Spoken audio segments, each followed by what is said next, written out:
Suddenly, Si-Chen opens his eyes and finds himself in a hospital bed. He's confused to see people walking around outside, and a world that isn't on fire. Looking at a calendar, he realizes he has returned 10 years into the past to his university days. The date is May 16th, 2015-7. This is exactly 3 years before the first Demon King, Wrath, is supposed to appear and open the gates of hell. A system message appears in his vision, stating that the fusion for power called gluttony is complete. Si-Chen realizes this is his one chance to change the future. He checks his status window and sees that, even though he is level 1, all his stats are at 100. In his previous life, he was at the very bottom of the food chain at the National University for Awakened Powers, a school that only takes students with potential. He spent 4 years being a punching bag for everyone else because he didn't awaken his powers until much later. A new screen pops up showing the Lightning Assassin, class, which was his title in the future. He can feel a familiar power flowing through him, and realizes he might have inherited his future abilities or awakened much earlier than before. He decides to test his strength, but he's interrupted when his roommate, Ma Long, bursts into the room. Ma Long is an E-rank flower chanter who was also at the bottom of the school's hierarchy. In the original timeline, he was killed just 3 days into the Demon King's rampage. Seeing his friend alive and breathing makes the reality of his return finally sink in for Si-Chen. Ma Long is shocked to see that Si-Chen's injuries from a beating he took the previous day have completely vanished. Since Ma Long can't see the system screens, he still thinks Si-Chen is unawakened. He reminds Si-Chen that the school's ranking test is tomorrow, and it's a requirement for graduation. Ma Long drags him out of the hospital, insisting they need to go back and prepare for the exam. Walking through the campus, Si-Chen can't help but stare at all the students. After living through a world of constant death and ruin, seeing so many living people in one place, it just feels surreal. Ma Long thinks he's losing his mind, but Si-Chen? Oh, he's already focused on the future. He knows that if he doesn't act now, the same hopeless timeline will just repeat itself. To change things, he needs to rank up as fast as possible. And in this era, the only way to do that is by clearing dungeons and killing monsters. But the major guilds, they have a monopoly on almost every site. Without a guild, a normal person has 0 chance of getting stronger. He looks back at his status screen. He's still level 1, but having 100 in every stat, that's unheard of. The government, they use a ranking system from S to E to categorize everyone's power. Most students remain E rank their entire lives, and only those with talent or connections ever reach D rank. Si-Chen knows that based on his past experience, he's already far beyond a typical student. Just as he's thinking this, a basketball flies out of nowhere and slams into Ma Long's face, knocking him to the ground. A group of bullies, they're sitting on the nearby steps, and they start laughing at them. The leader, he mocks them for recovering from yesterday's beating so quickly, and demands they go buy 2 cases of drinks for his team. Ma Long is instantly terrified and starts apologizing, offering to go to the store right away to avoid more trouble. Si-Chen stops him, telling his friend that he isn't the one who should be apologizing. Looking at the leader Si-Chen, he starts to remember exactly who this guy is. Memories of their previous encounters flood back, you know? He recalls a time when these same guys, they dragged him into a restroom, held his head underwater in a sink while Ma Long, poor Ma Long, begged them to stop. The bully, he claimed he was just helping Si-Chen by giving him a nudge to finally awaken his powers. In that memory, Si-Chen eventually passed out from the drowning, and the bullies, they just walked away because they were bored. Seeing that same face now, Si-Chen realizes he's finally in a position to settle the score. As Si-Chen stands there, he thinks about how pure evil isn't something exclusive to the demon realm. It's just as common in the human world. He realizes that while the monsters are a threat, people like this, they can be just as rotten. Gongchen continues to act like he owns the campus, laughing and telling his group to keep playing with the 2 of them. Ma Long, he's ready to cave in and go buy the drinks just to end the confrontation, but Si-Chen, he stands his ground. He tells Ma Long that it's not his fault and that the ones who should be apologizing are the bullies standing in front of them. This immediately kills the laughter, you know? Don Cheng turns around, clearly offended that his usual punching bag is talking back. Ma Long, he's losing his mind with fear, but Si-Chen, he remains calm. He knows this guy's deal. Gongchen is an E-rank flower warrior who only gets away with bullying because his older brother is the student council president and the strongest student in school. In reality, Gongchen's own powers are mediocre at best. Around them, other students start to gather, mocking Si-Chen for being useless and unawakened, expecting him to get sent back to the hospital after 1 hit. Gongchen loses his patience and activates his ability, causing his arms to transform into heavy, glowing, stone-like constructs. He cracks his knuckles and asks Si-Chen what he just said, but Si-Chen doesn't back down. He looks the bully right in the eye and tells him to leave them alone from now on. Infuriated,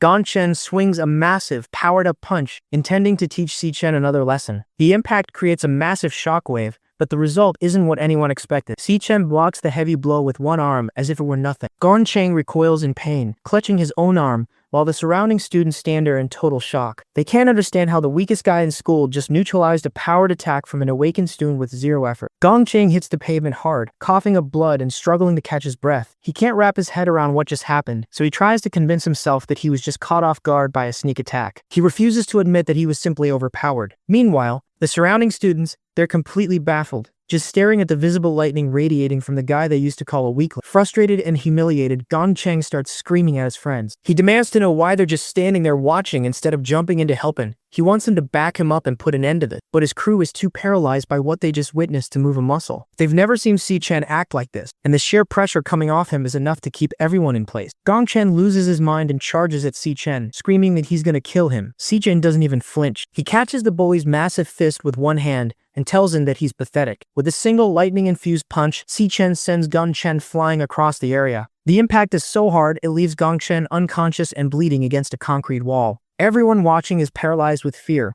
especially Ma Long, who can't believe how strong his friend has become. Si-Chen takes a moment to check his system and reaches a few conclusions. He can still use his Lightning Assassin class, and even at level 1, his base stats are high enough to easily overpower an E-rank student. However, he notices a problem. Despite winning the fight, his stats haven't increased at all. He wonders if simply knocking out a human isn't enough to trigger a level up. He starts walking toward the unconscious Gong-Cheng, charging lightning in his palm. Ma Long is terrified, screaming for him to stop, asking, "What in the world are you doing?" Si-Chen, though, he just ignores him, focusing entirely on discovering different ways to gain experience in this world. Just as Si-Chen is about to continue his assault, Ling Yu, the student council vice president, intervenes. She reminds him that they are still on school grounds, and suggests that Gong-Cheng has already received enough punishment. Si-Chen drops the bully, noting that the student council is very quick to defend their own. He knows that if he doesn't seriously intimidate people like this, they will just keep bothering him in the future. As he walks away with Ma Long, the rest of the students are left in a state of shock, realizing that the school's biggest losers are no longer easy targets. Ling Yu watches them go, seemingly interested in Si-Chen's sudden display of power. Back at the men's dormitory, Ma Long is frantically trying to convince their roommates that Si-Chen has finally awakened. He tells them that Si-Chen is an overpowered lightning assassin who completely destroyed Gong-Cheng. His roommates, Shang Zuo and Shan Yu, aren't buying it. Shang Zuo is an E-rank flame mage who considers himself the top dog of the dorm because he's the only one with a combat class. He mocks the idea of an awakened person needing to go for a run, claiming Ma Long must have taken a bad hit to the head. He's convinced that a loser like Si-Chen could never be a lightning assassin, and believes tomorrow's final rank evaluation will prove him right. Meanwhile, at an E-rank training den, the student council president,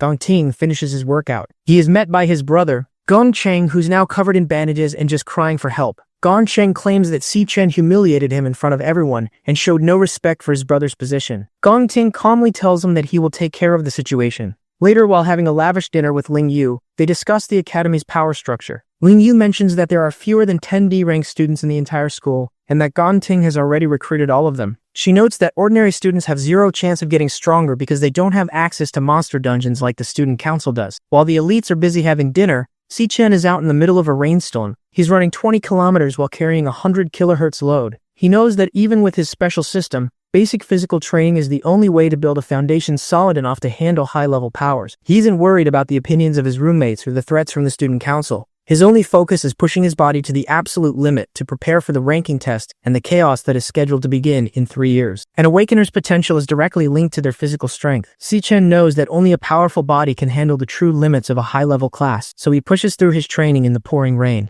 Even with his current power, it isn't enough. In the year 2160, the Demon King Wrath is destined to emerge and slaughter millions, This is the monster that threw open the gates of hell and allowed the other Demon Kings to invade. Most importantly, Wrath is the one who killed Si-Chen's little sister. He remembers her dying in his arms as the world burned. He has 3 years before that descent, and he has to grow faster than the monster does. While he's out training, his phone rings. It's an incoming call from his sister, Si-Yoon. Hearing her voice for the first time in years feels like a miracle. She's upbeat, talking about a competition she's in, and how they can finally pay off the back rent if she wins. Si-Chen can barely speak. Overcome with the emotion of hearing her alive and well, he realizes that everything has truly begun anew, and he vows to protect her this time. He finishes his laps and returns to the dormitory. It's been 8 hours since he arrived in the past, and he's finally starting to adjust. After a shower, he considers his most pressing issue. To level up, he needs to enter a demon den, but the major guilds have a complete monopoly over them. Without being part of the elite, there's no way to find monsters to kill. As he lays in bed, his thoughts drift back to the power of gluttony. Just as he starts to drift off, a system window appears,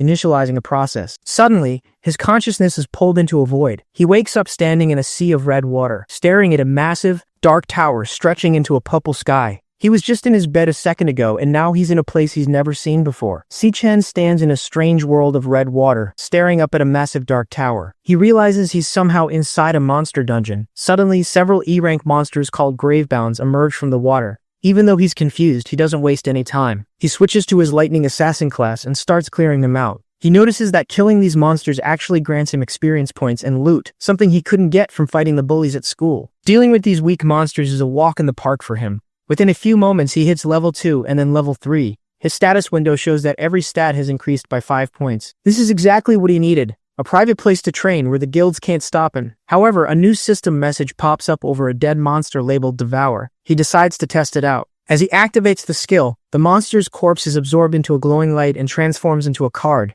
This card grants him the new class, Gravehound King, a cloud warrior type. Si-Chen is stunned. The standard rule for everyone in this world is that you can only ever have one class, but thanks to the power of gluttony, the very same ability that belonged to Demon King Lan Yue, Si-Chen can now hold multiple classes at once. The potential is limitless. He could, essentially have an endless number of powers. While he wonders why he was given this specific ability and what the purpose of the tower is, the ground begins to shake violently. A massive rumble echoes through the area, and the air becomes thick with an overwhelming pressure. Something far stronger than the E-rank hounds is about to show itself. A powerful figure emerges from the Tower of Darkness, claiming it has been waiting for Si-Chen for a long time. The system tries to identify the entity, but the name is completely glitched out. The hooded monster calls Si-Chen by name, which catches him off guard. It offers him a choice: stay and guard the tower by its side, or be crushed into oblivion. Si-Chen doesn't hesitate to refuse, stating there is no way he is staying in a hellhole like this. The two begin to trade dozens of blows. Si-Chen realizes that while he is barely at a D-rank level right now, he is facing an S-rank boss. The gap in their stats is overwhelming. However, he notices that the monster is intentionally avoiding his vital spots. It's clearly trying to make him submit rather than killing him outright. Even under this intense pressure, Si-Chen remains calm and analyzes the monster's movements. He discovers a pattern, a 0.4 second wind-up before each swing, and a 0.2 second recovery window afterward. He decides to gamble everything on that tiny opening. Using his electro blade, he times a strike perfectly during the monster's recovery, successfully triggering a paralysis effect. It's only enough to hold the boss for a few seconds, but that's all he needs. He activates Godspeed, boosting his movement tenfold, and bolts toward a light source he spotted earlier. He thinks he's found the exit, but as he reaches for it, the light vanishes. The monster appears behind him, revealing that the light was just an after image it left behind. It tells him that the exit he's looking for doesn't exist, because this isn't actually a monster dungeon. The boss is impressed that Si-Chen can find a flaw in its technique and stay so composed while facing certain death. It then sheds its hood and reveals its true form, an S-rank star warrior, known as an abyssal fiend. Si-Chen is frozen in shock. This is the exact same form he saw on the Demon King Lan Yue in his previous life. The creature looks at him and calls him the one who will bring hope. The morning sun pours into the dorm room as a voice yells for everyone to wake up. Si-Chen jolts awake in his bunk, feeling the physical shift in his own body. He realizes that the entire encounter with the abyssal fiend wasn't just a dream. He has actually reached level 10 and acquired a legendary class. More importantly, he now holds the key to the Tower of Darkness. He knows that today is the day of the ranking evaluation, and he's no longer the same weak student who used to get bullied. As he gets out of bed, he prepares himself for the test that will officially reveal his new strength to the entire academy. Krang D finishes his thought by leaning right into Si-Chen's face, telling him that all he smells is a loser outcast who won't ever amount to anything. He is trying to use his status as a D-ranker to make Si-Chen feel small before the evaluation even starts. Even with the officer breathing down his neck and insulting him, Si-Chen doesn't move or show any signs of being bothered. He just stays quiet, letting the bully think he still has the look away, maintaining a cold, steady gaze that suggests he's seen far worse than a schoolyard bully. Si-Chen wakes up back in his dorm room, confused about whether his battle in the tower was real. He checks his body and finds that all his wounds have completely vanished. When he pulls up his system, he sees he's actually level 10 now, with all his stats boosted to 150. He even has the loot and the Abyssal Fiend card in his inventory, proving he didn't just dream the whole thing. He wonders what kind of rank these new stats would give him in the real world. His roommate, Shang Zuo, comes over to act like a big shot. He heard the rumors about Si-Chen's supposed strength and warns him not to try and take his spot as the top dog of the dorm. Shangzhuo explains that while they are all E ranks, there are 3 tiers within every rank. He claims to be a mid-tier E rank, how E rank will fully control the dorm and sit with higher-ups in the dark, and see why brains make you laugh at his mask, making him far superior to low-tier losers like Si Chen and Ma Long. He is convinced that today's test will prove he is the only one in the room getting stronger. As they head to the ranking ceremony, Ma Long tells Si Chen to go for a D rank to shut everyone up. When they arrive at the ceremony grounds, they run into Gong Cheng's minions. The roommates expect another confrontation, but as soon as the bullies see Si Chen, they freeze in terror. Instead of attacking, they bow deeply and address him as Sir, showing they are still traumatized from their last encounter. This leaves Shangzhu and the others wondering if Ma Long was actually telling the truth about Si Chen's power. A student council officer named Chen Di approaches to talk trash. He mentions that Si Chen is the one who messed with the president's brother. He leans in close, claiming he can smell a person's strength, and tells Si Chen that he only smells like a loser who will never amount to anything. Si Chen doesn't flinch and simply asks if the guy is a dog. Just before Qiang Di can lose his temper, the student council president, Gong Ting, steps in. He tells his officer to stand down, admitting that his younger brother was at fault and deserved what happened. The ranking assessment finally begins. The head scientist explains that students will enter an artificial dungeon to unleash their energy against a magical core. This core measures their current output and sends the data to a public screen. Shangzhu is called up first. He enters the portal and blasts the core with his flame magic. The machine processes his power and confirms he is still a mid-tier E rank. The crowd waits for the most important part of the data, the potential stat. This measures the highest rank an awakener can possibly achieve in the future. Shangzhuo's potential is revealed to be C rank, which is high enough to get special attention from the government. Despite the good potential score, Shangzhuo was visibly frustrated that his actual rank didn't improve to D rank after 2 years of training. Ma Long tries to comfort him, pointing out that most of them will likely score even worse. Shangzhuo and Ma Long both receive E rank low-tier results with C rank potential. Ma Long tries to look on the bright side, telling a depressed Shangzhu that D-rank students are rare and there might not even be many new ones this year. However, the mood shifts as more talented students begin to step up. Shangzhu eventually exits the portal, boasting a D-rank low-tier result and an impressive A-rank potential, proving he is more than just a loudmouth. The atmosphere reaches a fever pitch when the student council president, Gong Ting, is called to the stage. As the heir to the Imperial Guild and the top student in the school's history, everyone is eager to see his limit. Inside the artificial dungeon, Gong Ting prepares to strike the core. He deliberately decides to suppress his power. He's planning to save his true reveal for the graduation exams, to make a bigger impact. But despite holding back, his results are historic. The display shows he is a D-rank high tier with S-rank potential. The crowd, it erupts in cheers, and the scientists immediately decide to report these results to the higher-ups, because an S-rank potential, that's considered a national treasure. Watching from a private balcony, Headmaster Yuan Long asks Ling Yu if she came specifically to see the president's record-breaking performance. She just smiles and admits she's actually more interested in the results of a different student. Right as the excitement from the president's turn begins to settle, the announcer calls the next name on the list. Si Chen steps forward, looking completely calm as his name echoes through the stadium.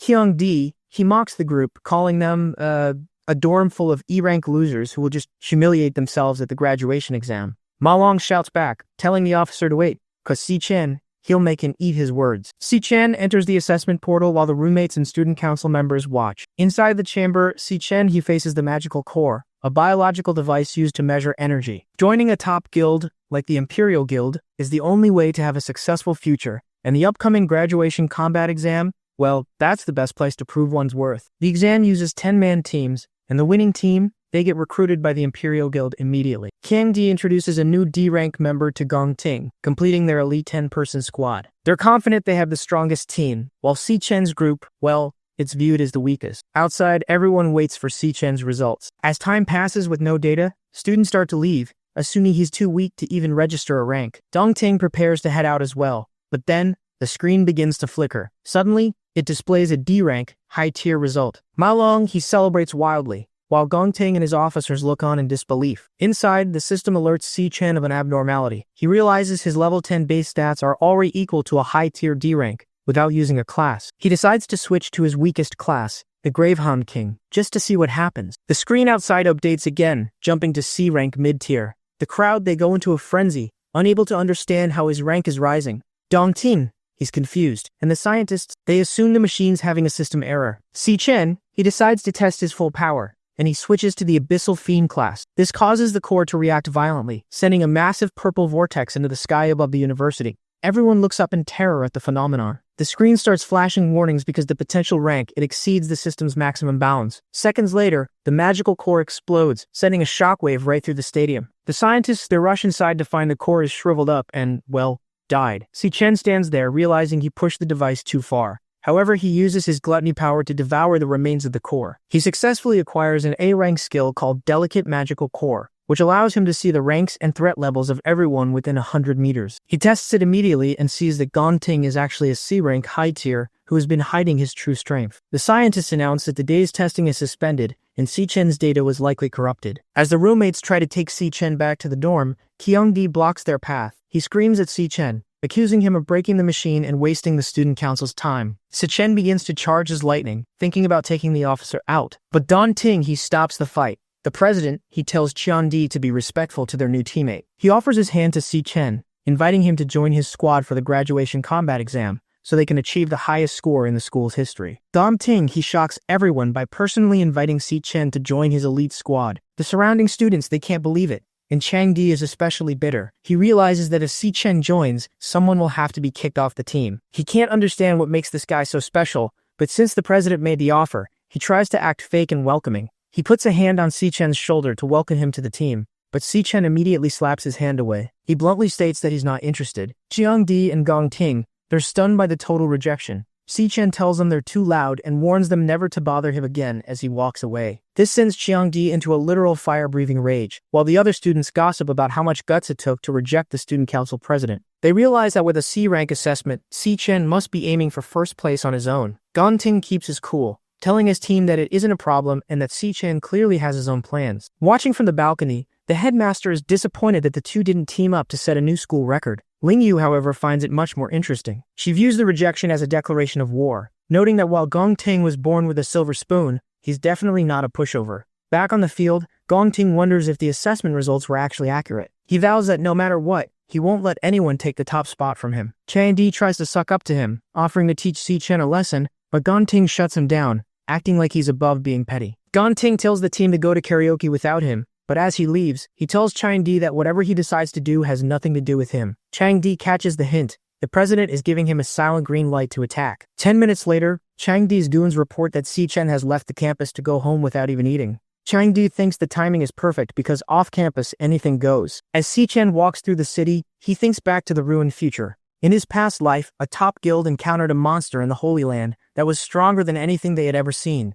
Wrath. The guild was completely wiped out, and Wrath descended to destroy the human world. To prevent this, Si-Chen needs to find that dungeon as soon as possible, but he needs a massive amount of money to start his plan. He heads to the Mithril Monster Exchange, the nation's largest resource hub. He approaches the counter and drops several monster fangs. The male clerk is dismissive, wondering how a student got these and calling them junk once he realizes they are E-rank Gravehelm fangs. He's more interested in VIP clients and hands the trash order off to a newbie clerk named Miss Lee. Si-Chen receives 18,000 for the fangs, which is enough to cover his rent for now. But then, he reaches into his inventory and pulls out a massive, glowing greatsword. He asks for an appraisal, and Miss Lee is completely stunned by the quality, guessing it's at least a B-rank or maybe even an A-rank weapon. The arrogant male clerk laughs at her, claiming A-rank gear is worth millions and that a broke student couldn't possibly have anything that valuable. Suddenly, a well-dressed man enters and corrects him. He explains that the gear isn't A-rank. It's an S-rank piece of equipment from the Abyssal Lands. The clerk's jaw drops in horror as the man approaches Si-Chen. He shakes his hand, stating they are honored by his patronage, and personally invites him to the VIP lounge. Si-Chen smiles, knowing his plan worked. He recognizes the man as King Zi, the leader of the Mithril Guild. Once they are seated in the lounge with the sword resting on the table, Qingji asks how much he intends to sell it for. The young man plainly asks for 1 million. Qingji is surprised. He explains that even A-rank weapons sell for millions, and this S-rank sword could easily fetch tens of millions on the open market. The young man clarifies that he doesn't want to sell it. He wants to use the S-rank weapon as collateral for a 1 million loan, promising to pay it back in exactly 1 month. Qingzi realizes the student has no intention of losing the sword and plans to use it for himself later. He wonders if the boy is a rich runaway or a hidden prodigy, but knows he isn't an ordinary student. The young man adds that he will repay the principal in a month and include a 10% interest payment the month after. Qingji asks the appraiser to step outside. He tells the young man that he knows he attends the National Awakener University, and their senior graduation exam is exactly 1 month away. The prize money for first place is exactly 1 million, which perfectly matches the loan repayment amount and date. Qingji guesses the young man is completely confident he will win first place. He also deduces that since the boy can't just wait a month for the prize money, He must be in desperate need of cash right now to risk putting up an S-rank item as collateral. Seeing an opportunity, King Ji makes a counteroffer. He offers to loan him 1.5 million in cash on the spot with 0 interest for 1 month. He extends his hand, asking the young man to consider this the start of a friendship between them. He promises to keep their discussions strictly confidential and asks that the young man bring any future trading needs to his exchange facility first. The young man is impressed that Qingzi figured out his exact situation with just a few details. Instead of taking advantage of his desperate need for cash, Qingzi offered better terms just to build a long-term partnership. It makes complete sense to him why Qingji eventually turns the Mithril Exchange into the world's premier exchange facility in the future. They shake hands to seal the deal. The young man knows that to eliminate Wrath, he can't rely solely on his own strength. He needs to start making trustworthy allies. The magic contract is completed, and 1.5 million is transferred into his account. King Ji asks what he plans to use for his upcoming graduation exam now that he used his weapon as collateral. He offers to lend him some high-rank equipment from the shop. The young man says there is no need. He reaches out and summons another identical S-rank greatsword. King Ji and his staff are completely speechless. Leaving the shop, he takes a taxi to the long-distance bus terminal. While waiting, he thinks back to his past life. His family struggled financially, and since he hadn't awakened after graduation, no guild would accept him. They barely scraped by on odd jobs to make rent. His younger sister, Si-Yun, even tore up her acceptance letter to her dream art school, just to avoid adding to their financial burden and to stay close to him. His thoughts are interrupted when Si-Young calls out to him, asking for help with her luggage. He stares at her, realizing it has been 7 years since he last saw her. He rushes over and wraps her in a tight hug. She complains that he is choking her and asks if he's acting weird because a girl rejected him. He takes her bag, and they start walking home as she talks about her bus ride. Looking at her, he silently vows that he won't let her suffer anymore this time around. Meanwhile, in an alleyway along their route, a group of armed thugs is lying in wait. Their leader, wearing a floral shirt and smoking a cigarette, confirms this is the path Si-Chan takes to get home. He orders his men to hide and jump him the moment he shows up, wanting to teach Si-Chan what happens when you mess with him. Their leader, a D-rank cloud assassin named Qiang-Di, holds a grudge. The young man previously told them to stop bothering him, and Qiang-Di wants to cripple him so he misses graduation. Unaware of the ambush, Si-Yu notices her brother acting weird and tries to cheer him up. They enter the alley, and the thugs prepare to jump them. The young man catches their scent immediately. He pulls out a pair of wireless earbuds, places them in Si-Yun's ears, and plays her favorite song, telling her it will help her understand his mental state. As she closes her eyes to the music, he steps forward, his eyes glowing. In his past life, he lost his last family member in the year 2160 and wasn't reborn until 2167. This is his first time seeing his sister in 7 years, and he is furious these thugs are ruining the moment. Lightning crackles around him as he launches forward. He smashes the first thug's face into a wall and snaps another's arm with a single punch. The thugs panic at his overwhelming strength. Qiang-Di screams that he's the strongest cloud assassin and lunges with his knife. The young man effortlessly dodges the blade and drives a lightning-laced punch straight into Qiang-Di's face. The leader is sent flying, crashing hard against the pavement. Standing over the bloody assassin, the young man glares down and asks what part of "never bother me again" he didn't understand. Looking down at the bleeding assassin, the young man reminds him that he clearly told them never to bother him again. He asks what part of that he didn't understand. Lying on the ground with broken ribs and numb legs, Qiang-Di finally realizes the student's rank assessment was real, and he's definitely not a D rank. Terrified and crying, he stammers a weak apology. The young man instantly grabs him by the collar and presses a knife against his throat, telling him to shut up. He threatens to kill him right there if he makes a single sound. Looking into his glowing red eyes, Qiang-Di knows he isn't bluffing. He feels the intense killing intent radiating from him, and wonders what kind of hell a simple student must have gone through to have an aura of pure death like that. The young man tells him to listen closely to his next words. He doesn't care if they all rot, but they are to never bother him again. He then warns them that if they ever try to harm his sister, or even appear in front of her, he will permanently make each of them disappear without a second thought. Pressing the blade just enough to draw a bit of blood, he asks if Qiang-Di understands. The terrified leader quickly nods. Satisfied, the young man drops the knife and walks away, leaving the thugs beaten in the alley as his sister's song continues playing.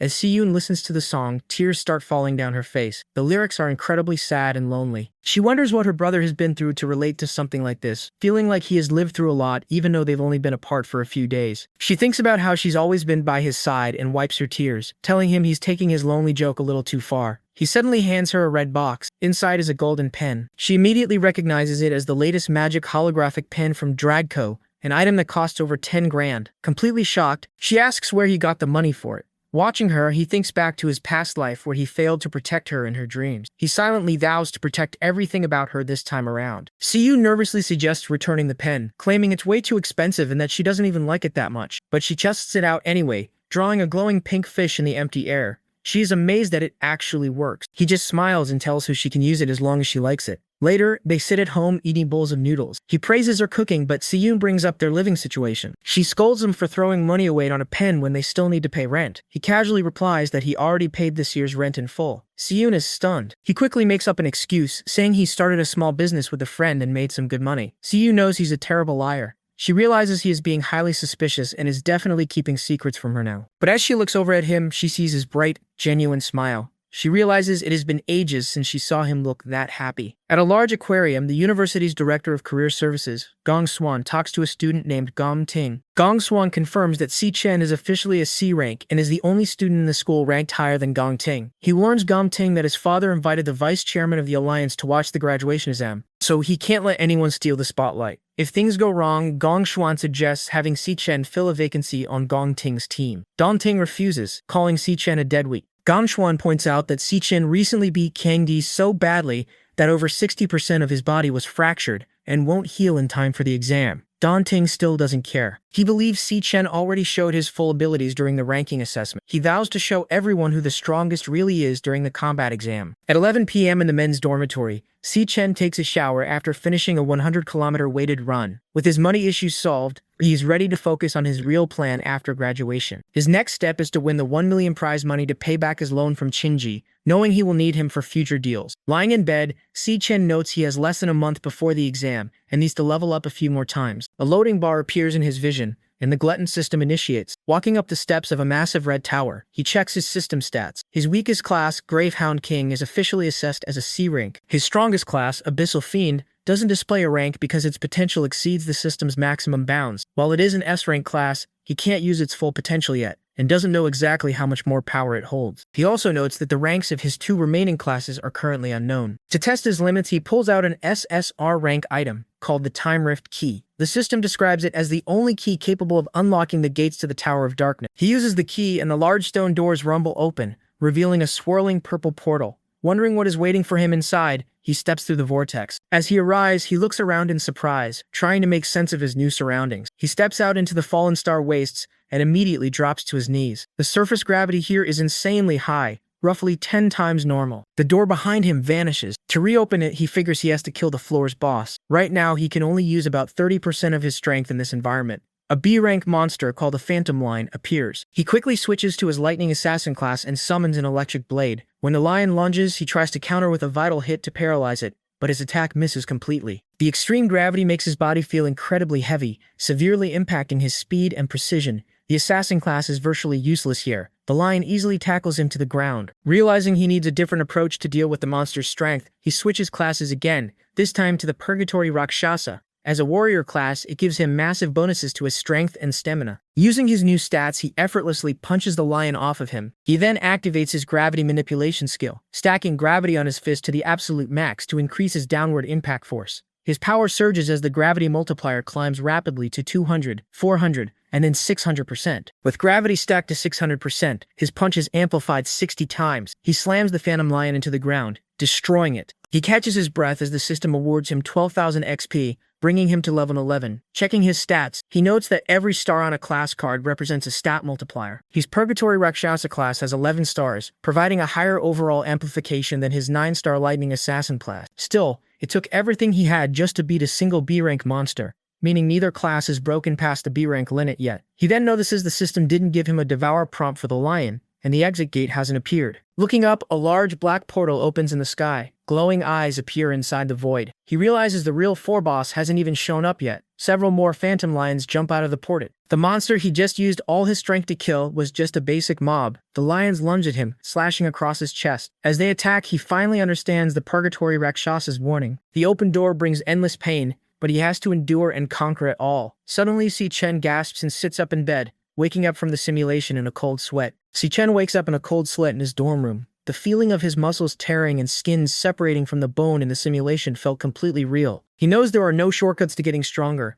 and his arduous path through purgatory has just begun. Later that week, the students gather in the grand auditorium for the graduation combat assessment team formation. The students talk among themselves about the new rules. Since higher-ups from the Guild Alliance are coming to watch the exam live, Every team is now required to have at least 5 members, and at least one must be a high E rank or above. Gong Swan announces that everyone's rank information has been sent to their wristbands so they can start forming their teams. As the students check their holographic lists, they notice something wrong with Si-Chen's stats. The system shows him as a low E rank. They are confused since he previously tested as a C rank, and they quickly assume his demon heart really was broken back then, causing his rank to drop. Seeing this, the other students immediately lose interest in teaming up with him, not wanting to carry a deadweight during such an important graduation exam. Gong Ting and his friends just laugh, mocking Si-Chen for rejecting Gong Ting's team invitation earlier and assuming he must be regretting it now. Watching from the front desk, Gong Swan looks at his nephew. He thinks about how Gong Ting is just so disappointing, not knowing how to truly utilize power and human nature. He decides to teach his nephew a lesson by using his administrative authority to isolate Si-Chen, making sure his opponents won't even have the qualifications to compete. Students are told to form teams for their upcoming graduation exam.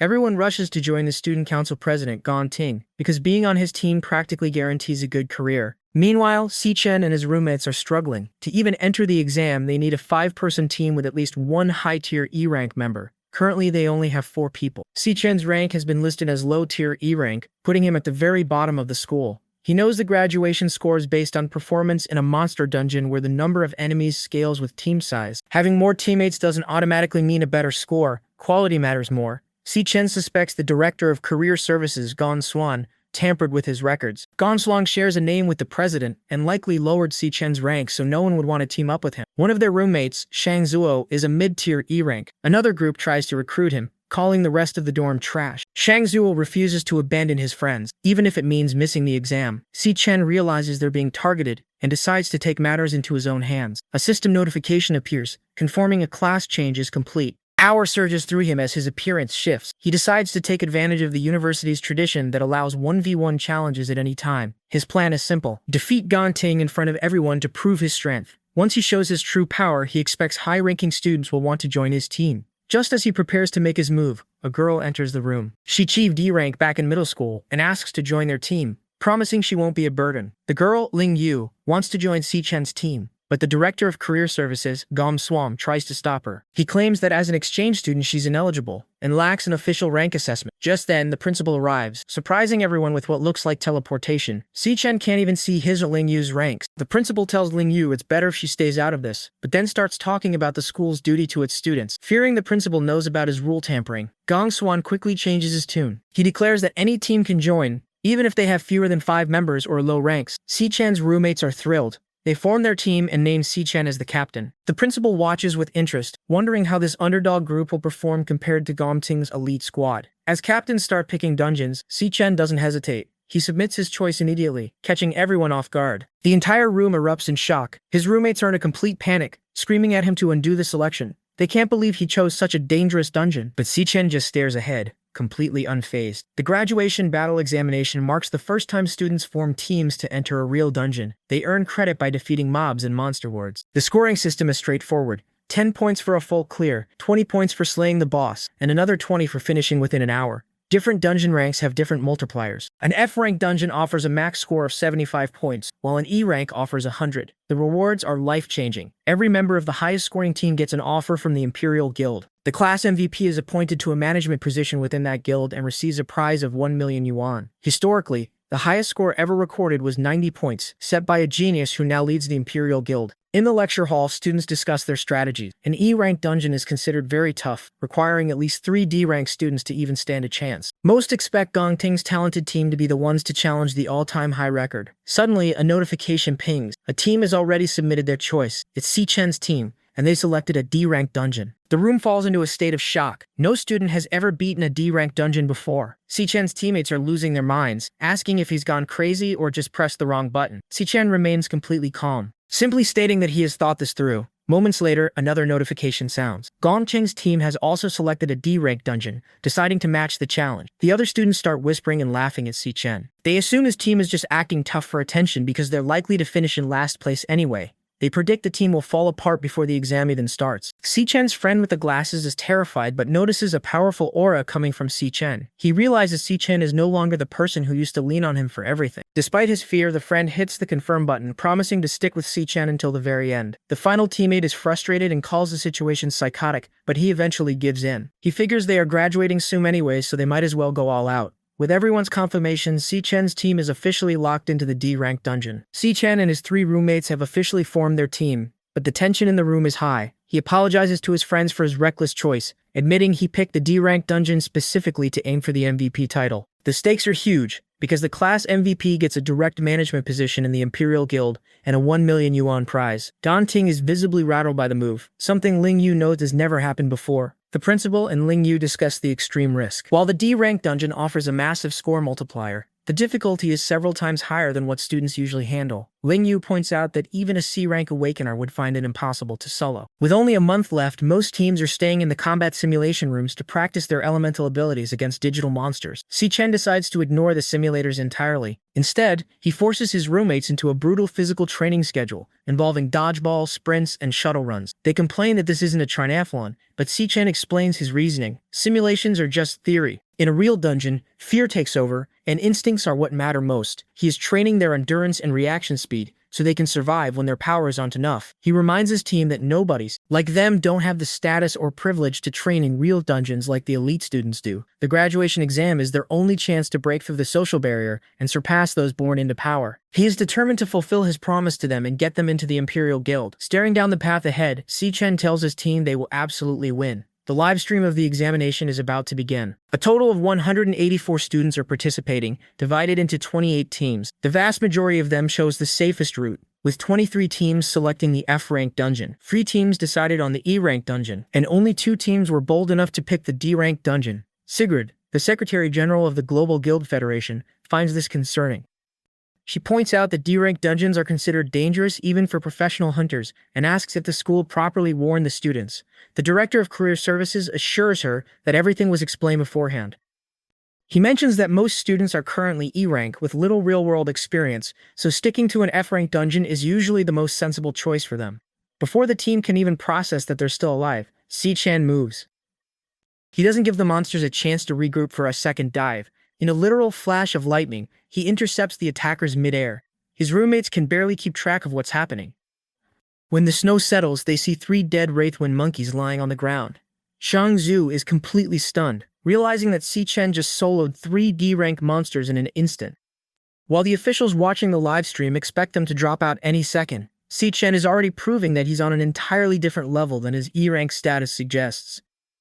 Si-Chen tells his teammates that their current strength isn't enough to handle the monsters. He tells them to just focus on protecting themselves while he handles the rest. With a massive burst of lightning, he leaps into the fray. Ma Long and Sheng Yu realize that the training Si-Chen gave them earlier wasn't so they could help him fight, but simply so they could survive the encounter. Sheng Yu feels a bit frustrated. He used to be the boss of their dorm, but now he has to rely on Si-Chen just to make it to graduation. The monsters are flying monkey-like creatures with bat wings. Si-Chen moves through them like a blur, tearing them apart with yellow lightning strikes. To the onlookers, he doesn't look like a student at all. He fights like a battle-hardened warrior. Xiang Yu watches as Si-Chen leaves them further and further behind. Suddenly, another monster attacks from behind. Xiang Yu manages to block it with his glowing, heated fist. He tells Ma Long that they can't just be deadweights and rely entirely on Si-Chen. They realize this graduation assessment belongs to them as well. Xiang Yu uses a skill called Flora Chant, Vine Lock, sending out massive vines to trap a monster. The creature is too strong and breaks free instantly, but Ma Long follows up with Cloud Chant, Frost Breeze. The icy wind slows the monster down, allowing the 2 of them to finally coordinate an attack together. Ma Long and Shang Yu coordinate their powers, combining ice and plant magic into a combo skill that traps a ghost bat monkey in a frozen vine cage. They signal for Shang Zhou to finish it off. He charges forward, unleashing a nuclear mage burst flame bullet. The monster is incredibly tanky and survives the initial blast, forcing the other 2 to hold the line as they reach their absolute limits. Shang Zhou refuses to back down and pours everything into one final attack, the converged burst flame bullet. A massive explosion rocks the cave, and a system drone confirms the D-rank monster has been successfully killed. The trio collapses in exhaustion, celebrating their impossible victory. Si-Chen, who has already cleared the rest of the cave, walks over and offers them a casual good job. Watching the live feed, an examiner is left speechless, unable to comprehend how trash students with 0 experience can take down a monster of that level. In a separate room, high-ranking observers take notice. One man with purple hair watches Si-Chen intently, remarking on his excellent performance and noting that the boy looks exactly like an old acquaintance of his. The purple-haired man finally remembers Si-Chen's name, while the examiner excitedly points out that the other team in a D-rank dungeon is already halfway through. This team, led by a flame soldier named Gong Ting, is tearing through not just toadstools with professional-level coordination. Using combos like Withering Him and Astrofusion to group and weaken enemies, Gong Ting finishes them off with a searing fracture. One teammate admits that the Gong family likely rigged the exam since these are the exact monsters they train for. They confidently head toward the boss, feeling like champions. Back at Cloudwood Summit's peak, Si Chen's team reaches the top only to find the Monster Lord, a massive frost wraith ape. It's busy tearing into a smaller monster, and its red eyes immediately lock onto the intruders. The boys are terrified, convinced one slap from that thing will kill them 10 times over. The giant beast lets out a roar and charges straight at them. While his teammates scream and scramble away in a panic, Si Chen remains perfectly still. He waits for the monster to get within range before exploding with yellow lightning. In a blur of speed, he leaps up and delivers a devastating kick straight to the ape's face. The impact is so powerful it sends a massive shockwave through the air, instantly crushing the creature's skull. Ma Long is the only one left conscious, shivering uncontrollably on the ground. Behind him, Si Chen and Shan Yu have been completely encased in massive pillars of ice. He realizes that if he were in a cloud class with a natural resistance to cold, he would have been frozen solid along with them. Just as he's trying to catch his breath, a sinister laughter echoes through the area. A massive skeletal figure towers over him, radiating an aura of absolute frost. This is the true lord of the dungeon, a terrifying ice monarch with a glowing blue core and a frozen crown. It looks down at the helpless Ma Long, laughing as if it's found its next toy. Ma Long pours everything into his perfect origin skill, desperately trying to thaw Si Chen. The Lich King doesn't just stand there. It launches more ice attacks to finish him off, but Ma Long doesn't stop. He screams through the pain, refusing to let his teammates stay frozen. His persistence finally pays off. Deep inside the ice, Si Chen's eyes snap open, burning with a fierce golden light. The massive ice pillar shatters into a million pieces as Si Chen breaks free, instantly tapping into his full power. Before the Lich King can even react, Si Chen activates his Godspeed skill. He becomes a streak of lightning, moving so fast that the world seems to stand still. The Lich King can only watch in absolute shock as Si Chen closes the distance in a fraction of a second. Ma Long is in complete shock, realizing that Si Chen isn't just a lightning elemental assassin. He watches as a skeletal mask forms over Si Chen's face, realizing he's looking at a rare dual-class awakener. Si Chen apologizes to his team for misjudging the situation and putting them in danger. A class change. Notification appears as Si Chen's energy shifts from blue to a dark purple and pink. The transformation completes, revealing his new form, the Abyssal Fiend. Now sporting horns, glowing eyes, and wielding a massive jagged energy blade, Si Chen declares he's going to finish this immediately. He swings his weapon, letting out a powerful shockwave as he prepares to end the battle. If you didn't want to be killed by the sword of Si Chen, then please subscribe to our channel for more updates.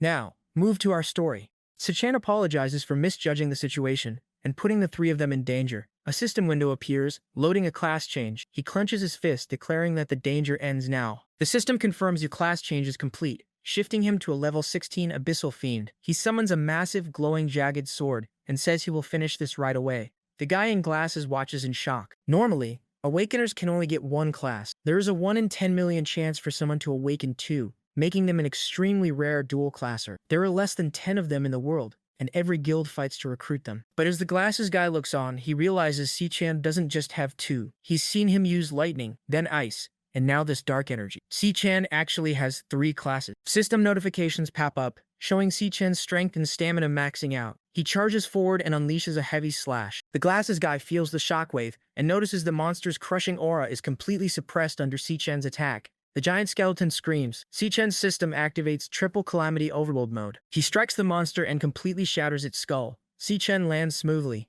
The system gives him 5,000 experience points, leveling him up to 17. The boss drops an item called Frostbone Skewers. The glasses guy walks up, saying he should have known Si Chen could easily one-shot a C-rank monster lord. Then he suddenly remembers their other 2 teammates are still frozen. He asks Si Chen if he has the energy to defrost them, but then panics and runs off to check on Shang Zhuo and Shan Yu himself. While he runs off, a Devourer notification pops up over the shattered skull. Si Chen holds his hand out toward the remains and the system begins devouring it. The devouring process finishes and the system rewards Si Chen with a new class, the Frostbound Lich King, a Cloud Mage type. He realizes this is the first time he's gained a class outside of the Dream Realm. He also remembers that his Arctic Nova attack froze their recording Robocam earlier. That means the examiners watching didn't see him use multiple classes. Figuring they still have plenty of time to get a perfect score, he's suddenly interrupted by another system prompt. His Lightning Assassin class reaches 100%, and he levels up. He gains 1 star point that can be allocated to his stats, leaving him a bit surprised. Meanwhile, Team Gong Ting is struggling in a high-risk D-rank dungeon called Gloombind Grotto. They are fighting a dungeon lord,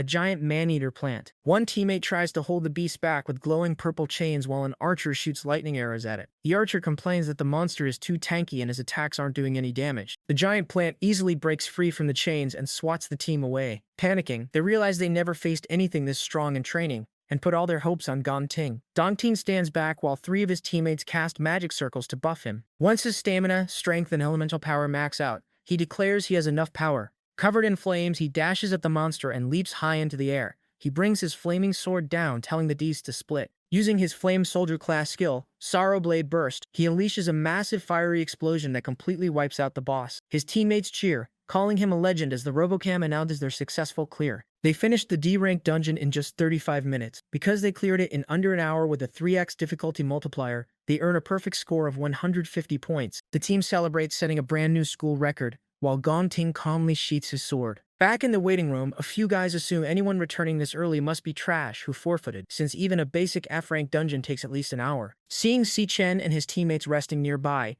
the guy with the earring walks over to mock him. He laughs, saying they chickened out and couldn't even finish the assessment. Before he can say anything else, his group calls him back because the vice chairman has arrived. The vice chairman walks into the room clapping, praising the outstanding performance he just witnessed. The earring guy and his friend stand at attention, but they are stunned when the man walks right past them and stops directly in front of Si Chen. The vice chairman calls Si Chen remarkable for clearing a D-rank Devil's Cave in just 21 minutes. He points out that even fully fledged professional guild teams would struggle to get a time like that. Hearing this, the earring guy is completely dumbfounded that Si Chen's team actually beat a D-rank, let alone so fast. Behind Si Chen, his teammates just smile confidently at the reaction. Si Chen recognizes the man as Carl Cavendish, the vice chairman of the World Guild Alliance. Since he is arguably the second most powerful person in the world, Si Chen wonders why he is here. Carl confirms Si Chen's name and notes that his trip wasn't a waste of time after all. Almost as an afterthought, Carl turns back and casually mentions that the Gon family's young master also did well leading a team to clear a D-rank. He compliments Guildmaster Gong Lin for teaching his son right. Gong Lin politely accepts the praise, but his expression looks visibly tense. Carl notes that it's getting late and he should head back. Someone nearby tells the principal he really hit the jackpot this time to find a pair of prodigies rarely seen in a millennium. The principal clears his throat and steps forward to announce the results. Since there is a tie for a perfect score, he announces that both teams are tied for the championship. Everyone on both teams is eligible to join the Empire Guild. Si Chen's team erupts in cheers. The guys yell that they made it into the Empire Guild, hugging Si Chen and screaming that they are set for life right out of graduation. Meanwhile, Gongting just watches quietly. The principal then adds that Captains Gongting and Si Chen will both be granted core management positions within the Empire Guild, and they will split the 1 million MVP prize money equally. Dumting glares at Si Chen upon hearing this. Si Chen suddenly realizes that means he only gets 500,000. He promised to pay Qingji back 1 million within a month. He starts thinking he will have to find a way to earn another 500,000 as quickly as possible. Before he can figure it out, Gongting steps up and declares there can only be one champion. He points right at Si Chen and demands a one-on-one tiebreaker with him. The principal and the crowd are shocked by the challenge. The principal tries to talk Gongting down, saying the assessment is already over and a tie for first place is a perfect outcome. He also whispers that Si Chen would never agree to an extra match. But Si Chen immediately turns around and asks that if he wins, does he get to keep the entire 1 million? The principal practically chokes on his own spit. Gongting scowls and tells him if he can beat him, he can take it all. Carl Cavendish smiles, finding the situation very interesting, and noting that the performance hasn't ended just yet. The two face off, ready to fight for the top spot and the full prize. Qingzi is sitting in an opulent room, telling Si Chen he didn't expect him to completely shatter the record with a perfect score. He points out that Si Chen is all over the news, which proves his decision to loan him money was a wise one. He tells him he doesn't need to pay back the 1.5 million, calling it an angel investment. Si Chen firmly declines, saying a debt is a debt and he must repay it. Qingji looks slightly surprised but listens as Si Chen explains why he came. First, he asks for a 1-week extension on the repayment deadline. He explains that since the graduation assessment ended in a tie, he received 500,000 less than expected. He then mentions he will be having a one-on-one tiebreaker with Gongting in a week, in a wild devil's cave outside the school. Hearing this, Qingzi looks shocked. He asks if they are really going into a wild devil's cave, pointing out that neither of them has professional guild training and it's far too dangerous. Si Chen tells him not to worry. Once he wins the tiebreaker, he'll get the remaining 500,000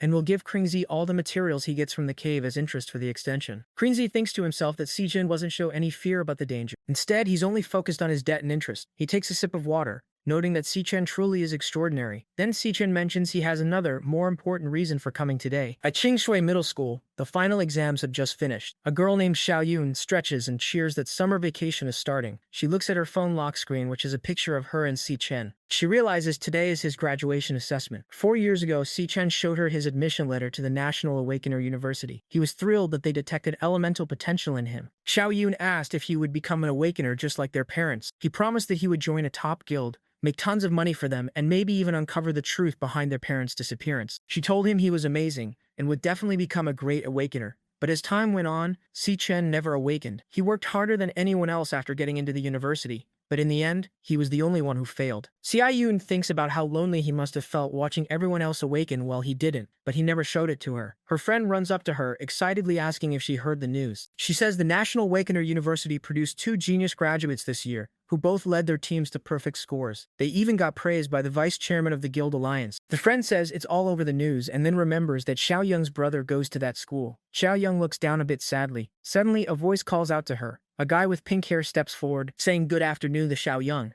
Both girls look surprised to see him. The pink-haired guy invites Xiao Yung to a private penthouse room at 8 p.m. Xiao Yun ignores him, looking annoyed, and quickly walks away with her friend. He calls out, asking why she's walking so fast. In her mind, she's just thinking about how her brother's classmates are on the news for getting perfect scores, while he couldn't even awaken. Imagining him crying alone breaks her heart, so she decides to hurry home and cook a huge feast to cheer him up. That night at their apartment, Si Chen sits down to a table completely covered in food, including a massive hot pot. He's surprised and asks how she had time to make all this. As they eat, the evening news plays on the TV in the background, reporting on the university's graduation assessment. It mentions Vice Chairman Carl Cavendish visiting the scene. Su Chen just smiles and keeps eating his food. Xiao Yun watches him sadly, assuming he's just forcing himself to act tough to hide the pain of failing his assessment. Then the news anchor reports that the assessment ended in a highly rare dual champion outcome, with 2 geniuses leading their teams to perfect scores. The broadcast shows Carl Cavendish praising the students and specifically naming one of the team leaders, student Si Chen. Xiao Yun freezes, her eyes going wide in absolute shock as she realizes her brother is the one with the perfect score. Meanwhile, in a dark room, Gong Lin stands holding a bloody whip over his son. Gong Ting is battered, shirtless, and bleeding from several fresh cuts.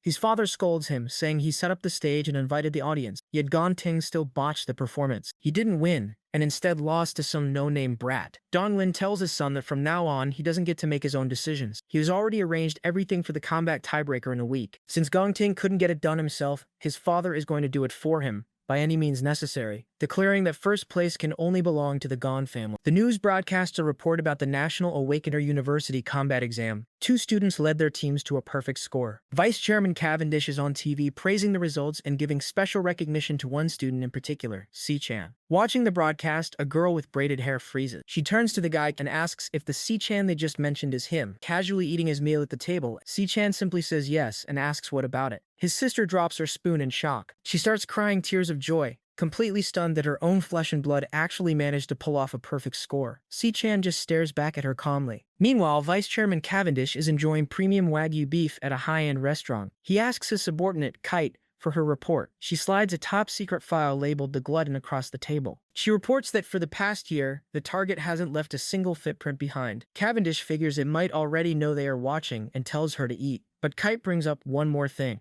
She mentions someone suspicious who recently crossed paths with the vice chairman. She notes that the speed at which this person's abilities are growing is way too off the charts to ignore. At the same time, Si Chan is standing in a starry, rocky landscape. He is currently a level 17 lightning assassin. For the past 2 weeks, he has been grinding on the first floor of Dreadspire, nearly wiping out every monster there. He is fully adapted to fighting in a 10 times gravity environment. After his graduation exam, his lightning assassin class earned 1 star. He figures out that repeatedly hammering the same class raises its proficiency. He currently has 4 different classes, and none of them have hit their ceiling yet. He drops the newly obtained star directly into his most critical stat, speed. His speed stat reaches 740, which should put him at the level of an A-rank assassin. Despite that massive boost, he looks up at a giant glowing purple lion resting on a cliff. Even with his current speed, he still can't land a single hit on the floor's overlord. 2 glowing panthers then growl and charge directly at him. Si Chan uses his lightning assassin skill, Felicity God, and dashes forward covered in lightning. He realizes the Lion King Overlord has a weird ability. Every time he finds an opening and goes in for a strike,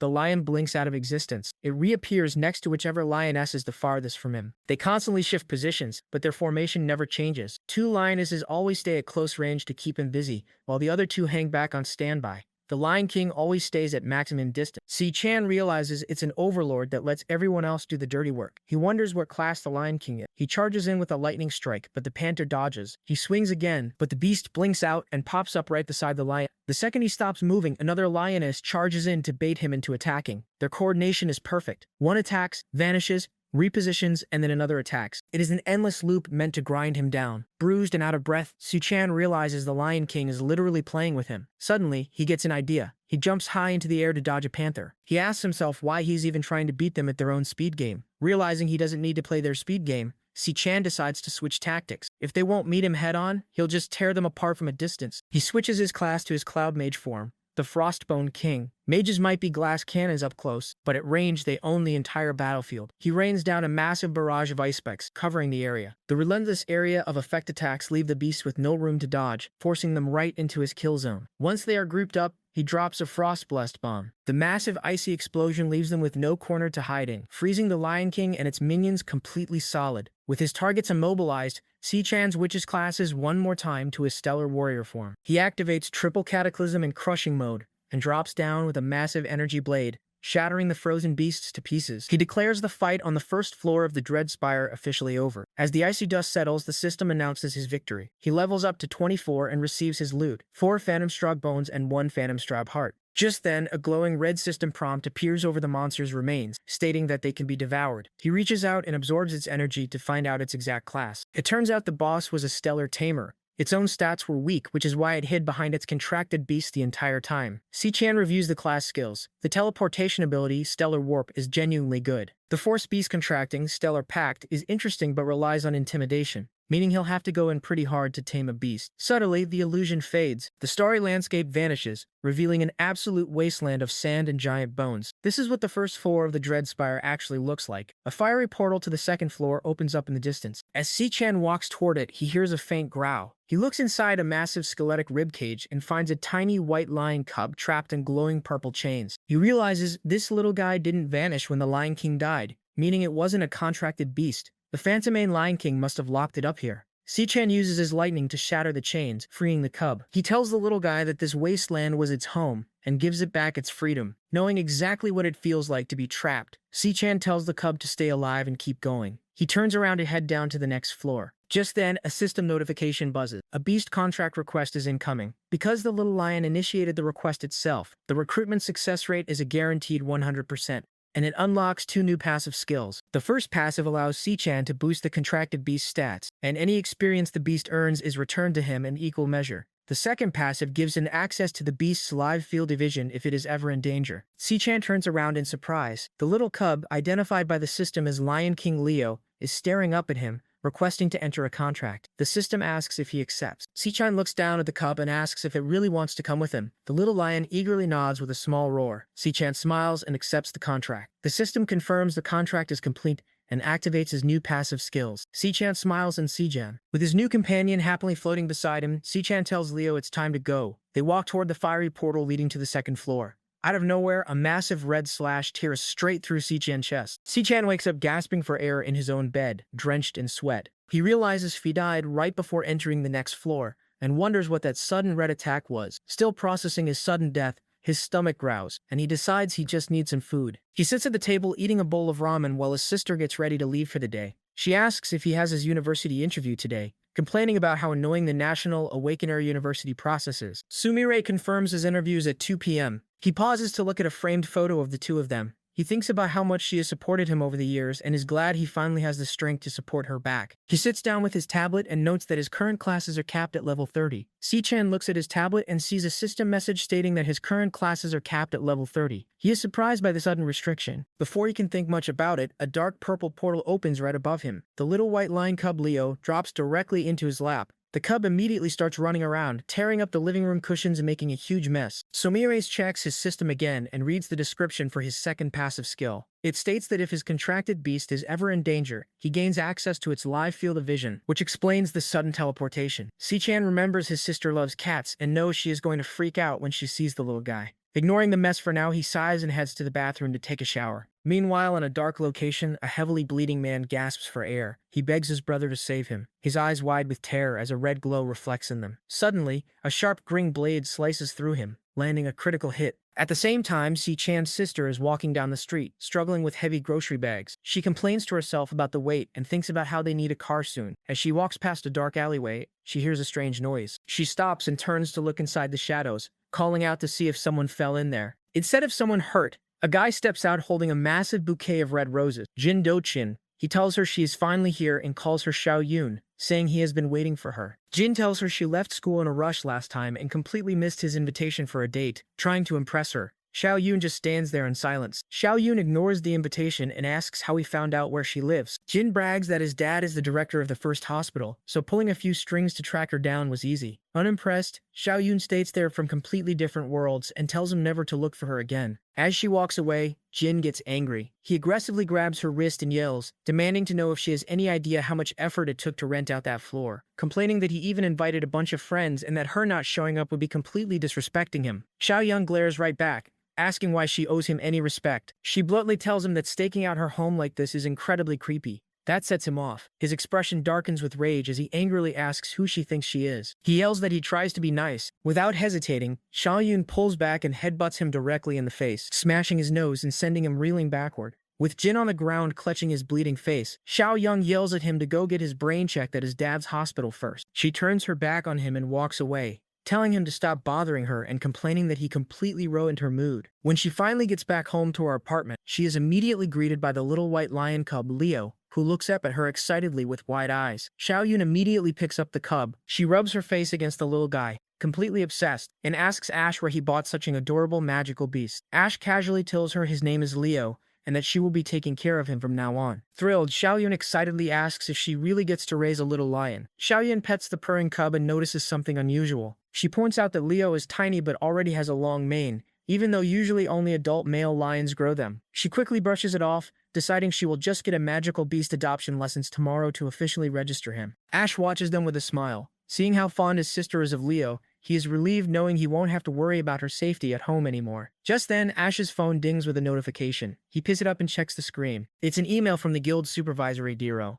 The message states that after a rigorous review, a submitted application has officially been approved. Reading the email, Ash smiles, knowing his plan can now proceed smoothly. With his plan in motion, his next goal is set. He just needs to win the tiebreaker 6 days from now. 6 days later, the day of the tiebreaker assessment arrives. Out in the outskirts of Greenlight Forest, an official gathers the two candidates to announce the details. The school board has decided that the test will take place inside the Wild Devil's Cave. According to their equipment surveys, the cave is classified as a D rank zone. The candidates stand ready in front of a glowing green portal located at the base of a massive tree. As agreed, Si-chin and his opponent will take the assessment together inside the same Devil's Cave. Since the inside of a wild cave is completely unknown, the risks are much higher than normal school tests. To handle this, 3 Senior Guild raid team members from the Dongshin Nation have been brought in as examiners. They will follow the two candidates into the cave to protect them and score their performance in real time. One of these examiners is Ivan, a C-rank floor chanter from the Empire Guild. The other 2 examiners are C-rank nuclear shooter from the Divine Eye Guild and Yuta Sato, a C-rank star warrior from the Yinfang Guild. The official reminds the candidates that their final results will be decided entirely by the scores these 3 give. Meanwhile, a man with sunglasses watches the group through a monitor from a remote room. He smirks, thinking to himself that the 3 examiners better do their jobs well and make sure everything is taken care of without leaving a single trace. Elsewhere, a subordinate asks the vice chairman why he is still in the Dongshin Nation when his itinerary ended 2 days ago. Watching Si-chin and Jin Duok-sin on the monitor, the vice chairman simply smiles. He explains that nothing could be more interesting than what is happening right now,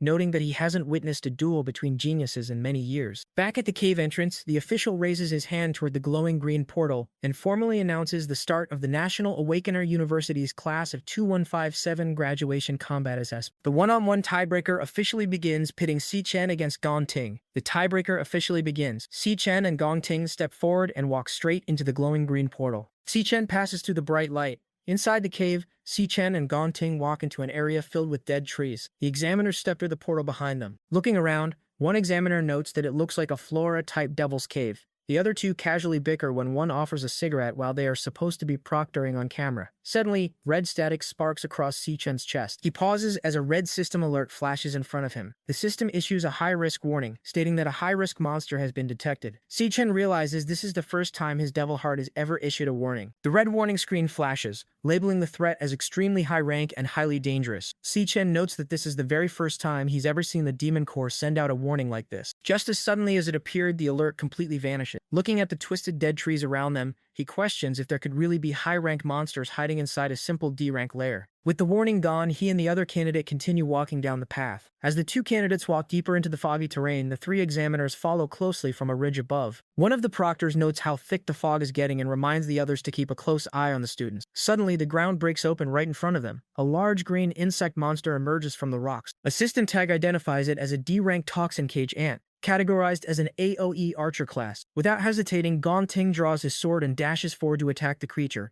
leaving Si-chen standing in the background. Up on the ridge, the examiners watch the fight unfold. Yuta praises Gong Ting's lightning-fast reaction time, but Ivan reminds them that monsters in a wild lair are far tougher and more vicious than the ones they face in school assessment. The ant fires a barrage of corrosive poison shots at him. Gong Ting easily dodges the green projectiles, dashes in close, and slices the ant right through its poison sac with his glowing sword. Following up, he activates his core warrior skill, Blazing Blade Penetration. He drives his sword straight into the upper half of the ant, triggering a massive fiery explosion that completely destroys the monster. He lands smoothly back on the ground, his blade still burning, as the examiners look on from the cliff above. The examiners grade Gong Ting's performance. Caillou gives him 10 points for neutralizing the ambush instantly. Even gives another 10 for severing the venom organ. Yuta adds 10 more points for finishing the monster off without hesitation. They agree his calm execution is outstanding for a student. Meanwhile, Yuta looks over at Si-chen, who is just wandering around the area. He calls Si-chen's performance a complete fail since he didn't even react to the ambush. Watching a live feed, Vice Chairman Cavendish asks his assistant what he thinks Si-chen is doing.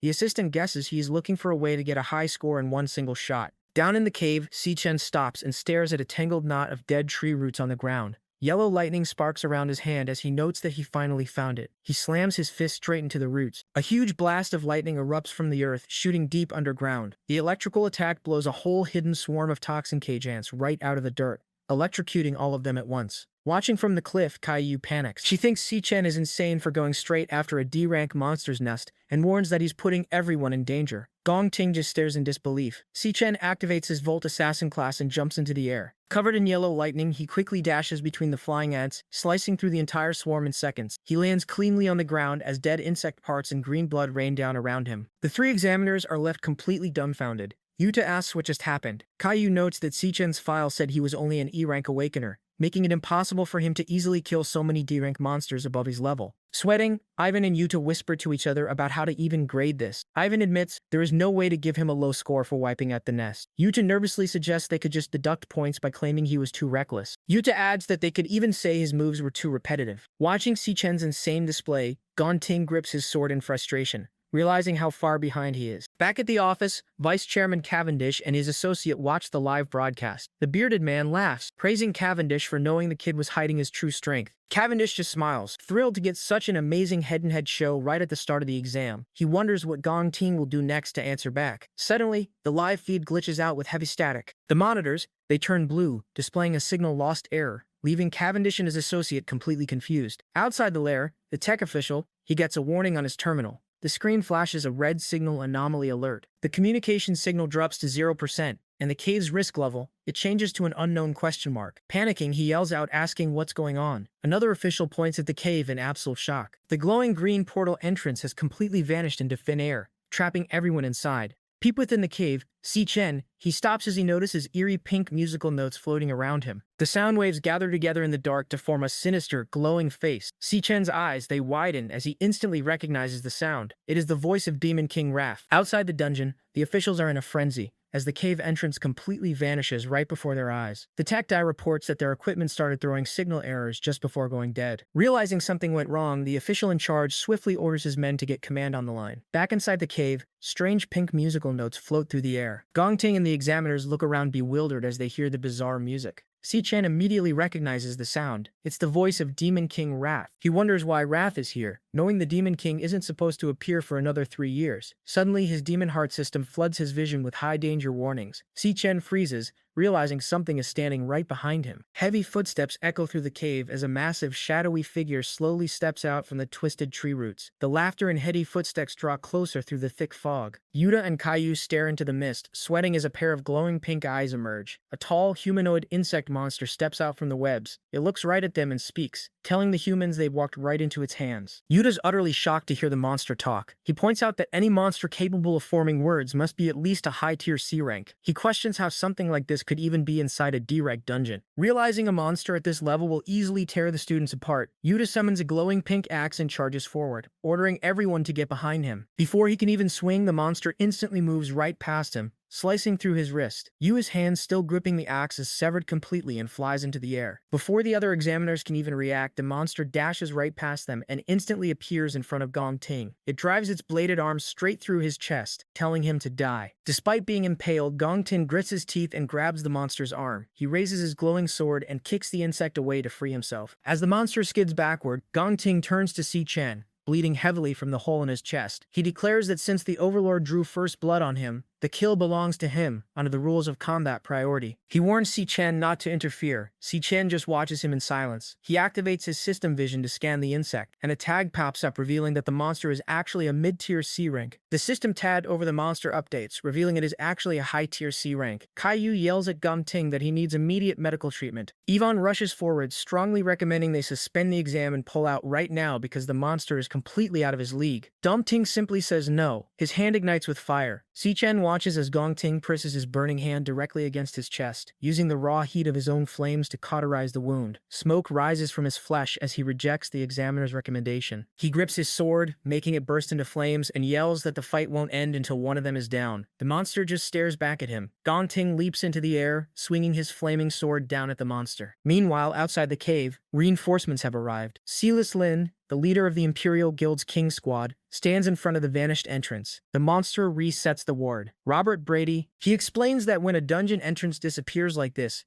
it means there is genuine intelligence operating inside. The monster purposely opens the entrance to lure humans in, then snaps the trap shut. The panicked official asks if there is any way to force the door back open to save the people trapped inside. Silas tells him the only way to make the exit reappear is for someone on the inside to track down and kill the Overlord. The official tries to stay optimistic, assuming that a D-rank lair would only have a C-rank Overlord at worst. Silas quickly shuts that down. He explains that the initial D-rank reading was just a disguise the Overlord used to fake its power level. Based on the recent disappearances of Awakeners they've been investigating, he confirms that the cave they are looking at is actually an extraordinarily dangerous B-rank dungeon. Gong Ting and the monster clash rapidly, green energy blades striking repeatedly against his flaming sword. After a quick exchange, Gong Ting slides backward to dodge. The monster recklessly slams its massive sidearm into the earth, getting the blade stuck deep in the rocky ground. Seeing the monster's guard drop, Gong Ting seizes the opening. He leaps into the air and swings his burning sword down, cleanly decapitating the insect. The monster's severed head hits the ground and rolls away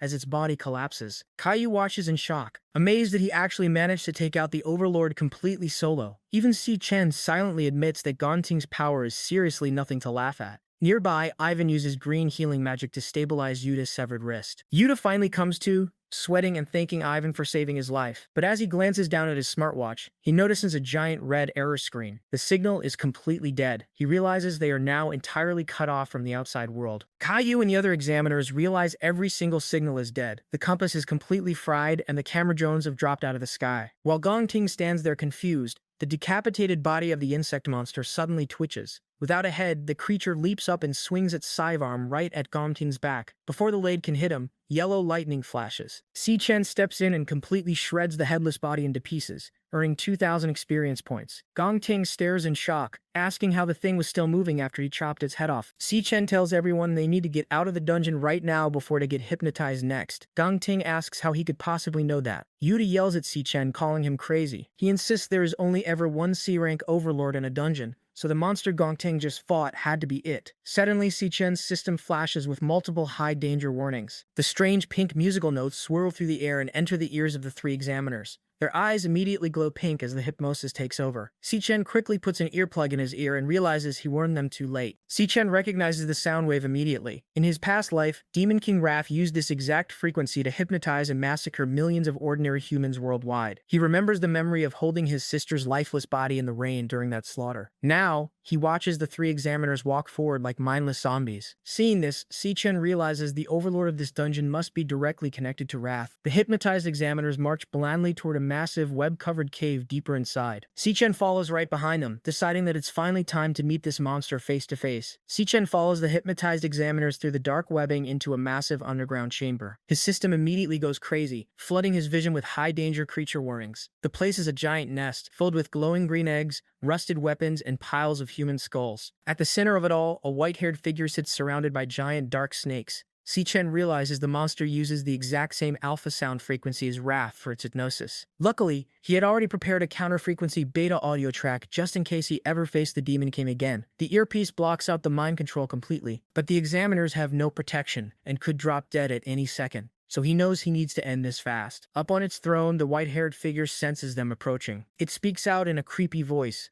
admiring how rich and fresh their flesh smells. Si-Chen just glares back, completely unfazed and ready to make his move. 8-year-old Cole Gong stands panting, gripping a broken, bloody wooden stick. He just finished beating another boy his age to the ground. An older man watches them from a balcony and tells Cole that he wins again. The man announces that the winner gets to come up to the table and eat. Cole leaves the beaten boy behind and walks up the steps toward the lavish meal. The man orders the loser, 8-year-old Edmund Gon, to kneel on the ground until sunrise. Night falls, and Edmund stays kneeling alone in the dark, covered in bruises, with his empty stomach growling. Cole sneaks out and hands a loaf of bread to Edmund. Edmund whispers in a panic, warning his brother that if their dad catches him, he's going to get punished. Cole just tells him to shut it and eat. Suddenly, Cole gets smacked hard across the face. Inside, Cole is kneeling on the floor, shirtless and covered in fresh, bloody welts from a beating. His dad stands over him, gripping a cane. He asks Cole if he wants to know why the Gong family is in power today. He says it's because he has never lost a single time. He tells his son that winners make the rules, and losers just follow them. Simple as that. Cole looks up at his dad and asks if beating him means he gets to make the rules now. His dad just laughs. The next thing Cole knows, his sword is shattered on the floor. He falls to the ground coughing up blood, while Silas, the leader of the King Squad, stands over him holding an ice sword. Cole is furious. He yells at his dad, saying he challenged him to a one-on-one fight, and asking why he sent the King Squad after him instead. His dad simply explains that his true strength isn't just about what his own hands can do, but the power and authority he commands behind them. He tells Cole that the world doesn't play by the fair rules he thinks it does. In the end, there is only one absolute truth that matters. You just have to win. Cole's father continues his harsh lesson, telling him that it doesn't matter how he does it, only the outcome counts. He explains that as his son, Cole must always come in first, even if he has to throw away his family, his loyalty, and his dreams to do it. He drills it into the boy's head that winning is the absolute only reason he is alive. Young Cole takes these words to heart, accepting that winning is his only reason for living. Back in the present, the group stands in front of the massive nest. Si-Chen listens to the alpha sound frequency the monster uses to control them. Because he prepared a counter-frequency beta audio track beforehand, just in case he ever faced Wrath again, his earpiece blocks out the mind control completely. However, he looks at the hypnotized examiners and knows they have zero protection and could drop dead at any second. Realizing he needs to end this fast, he gets ready to move. Yellow lightning starts crackling around his hand. But just as he prepares to strike, someone suddenly grabs his wrist tightly, stopping him. Dong Ting suddenly grabs Si-Chen's wrist from behind, stopping his attack. Si-Chen turns around in surprise. Gong Ting is sweating heavily, gripping his own open chest wound tightly, to use the intense pain to fight off the mind control. He whispers to Si-Chen, saying he doesn't know how he slipped past the hypnosis, but he has his own way of keeping his head straight. He warns Si-Chen that if he makes a move right now and blows their cover, everyone in the room will die. He points out the hundreds of glowing green eggs scattered all over the nest. If anything sets them off, they won't just have to worry about the Overlord, they'll be dealing with dozens of C-rank monsters hatching and swarming them at once. He realizes the Overlord purposely dressed the place up as a weak D-rank dungeon, just to bait awakeners inside and bleed them dry. Dong Ting whispers that the monster will come to them. He suggests they stay hidden and ambush the Overlord together the second it gets close. Si-Chen admits he didn't expect Gong Ting to think that far ahead, but tells him the plan won't work. He explains that this Overlord doesn't even need to lift a finger to attack them, with just to say the first thing that we can do is to give the monster to the Overlord to explore the Kavanagh Fireman, and say we want to keep them in for a while. He says he has a senior person left and said we must fire on Love because of the unfair Kavanagh. Down below, the mind control takes full effect. Yuta holds his energy blade to his own neck. Caillou presses a revolver against her head, and Ivan starts choking himself. Si-Chen coats himself in yellow lightning and dashes forward. He strikes all three examiners in the back of the neck, knocking them out cold before they can kill themselves. Up on the throne, the white-haired Overlord notices the disruption. Seeing the unconscious humans on the ground,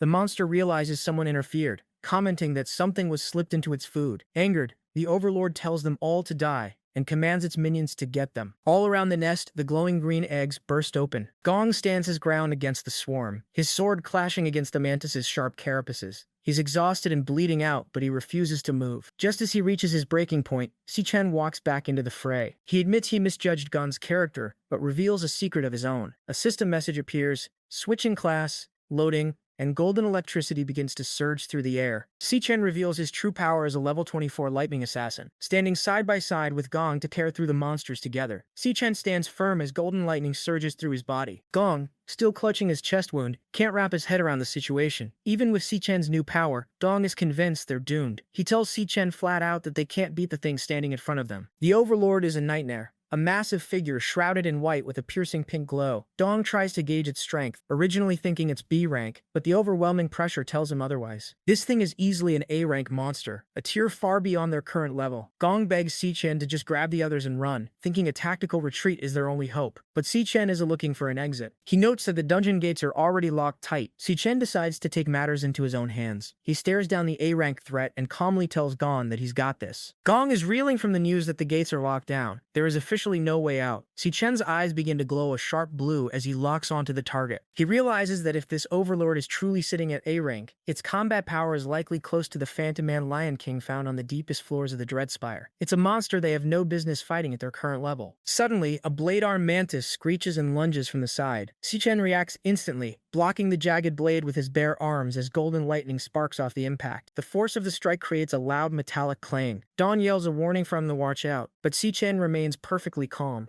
using his lightning to hold back the swarm. Despite their efforts, the swarm seems endless. Gon looks around at the growing number of monsters and starts to lose hope. He tells Si-Chen that they're going to be overwhelmed eventually. With this many monsters closing in, it's only a matter of time before they're finished. Si-Chen doesn't respond with words. Instead, he stands still and raises his hand, gathering a massive amount of crackling energy. He swings his arm in a sharp arc, and instead of a single strike, he releases multiple streaks of lightning that race across the battlefield. In one move, Si-Chen wipes out the entire front line of the swarm. Si-Chen triggers his lightning assassin skill, Flash God. The mantis' heads are shattered one after another by his precision strikes, their bodies falling before they can even react. Watching from the ground, Gong is in total disbelief. He knows that normally an assassin class has garbage-based strength, making them complete deadweight when surrounded by a swarm of high-level monsters. However, Si-Chen is defying the logic of his class. Every single one of his strikes lands perfectly on a vital point, dealing maximum damage with minimal effort. He is completely covering the massive power gap between himself and the A-rank monsters, using nothing but pure speed and flawless technique. He darts through the air like a bolt of lightning,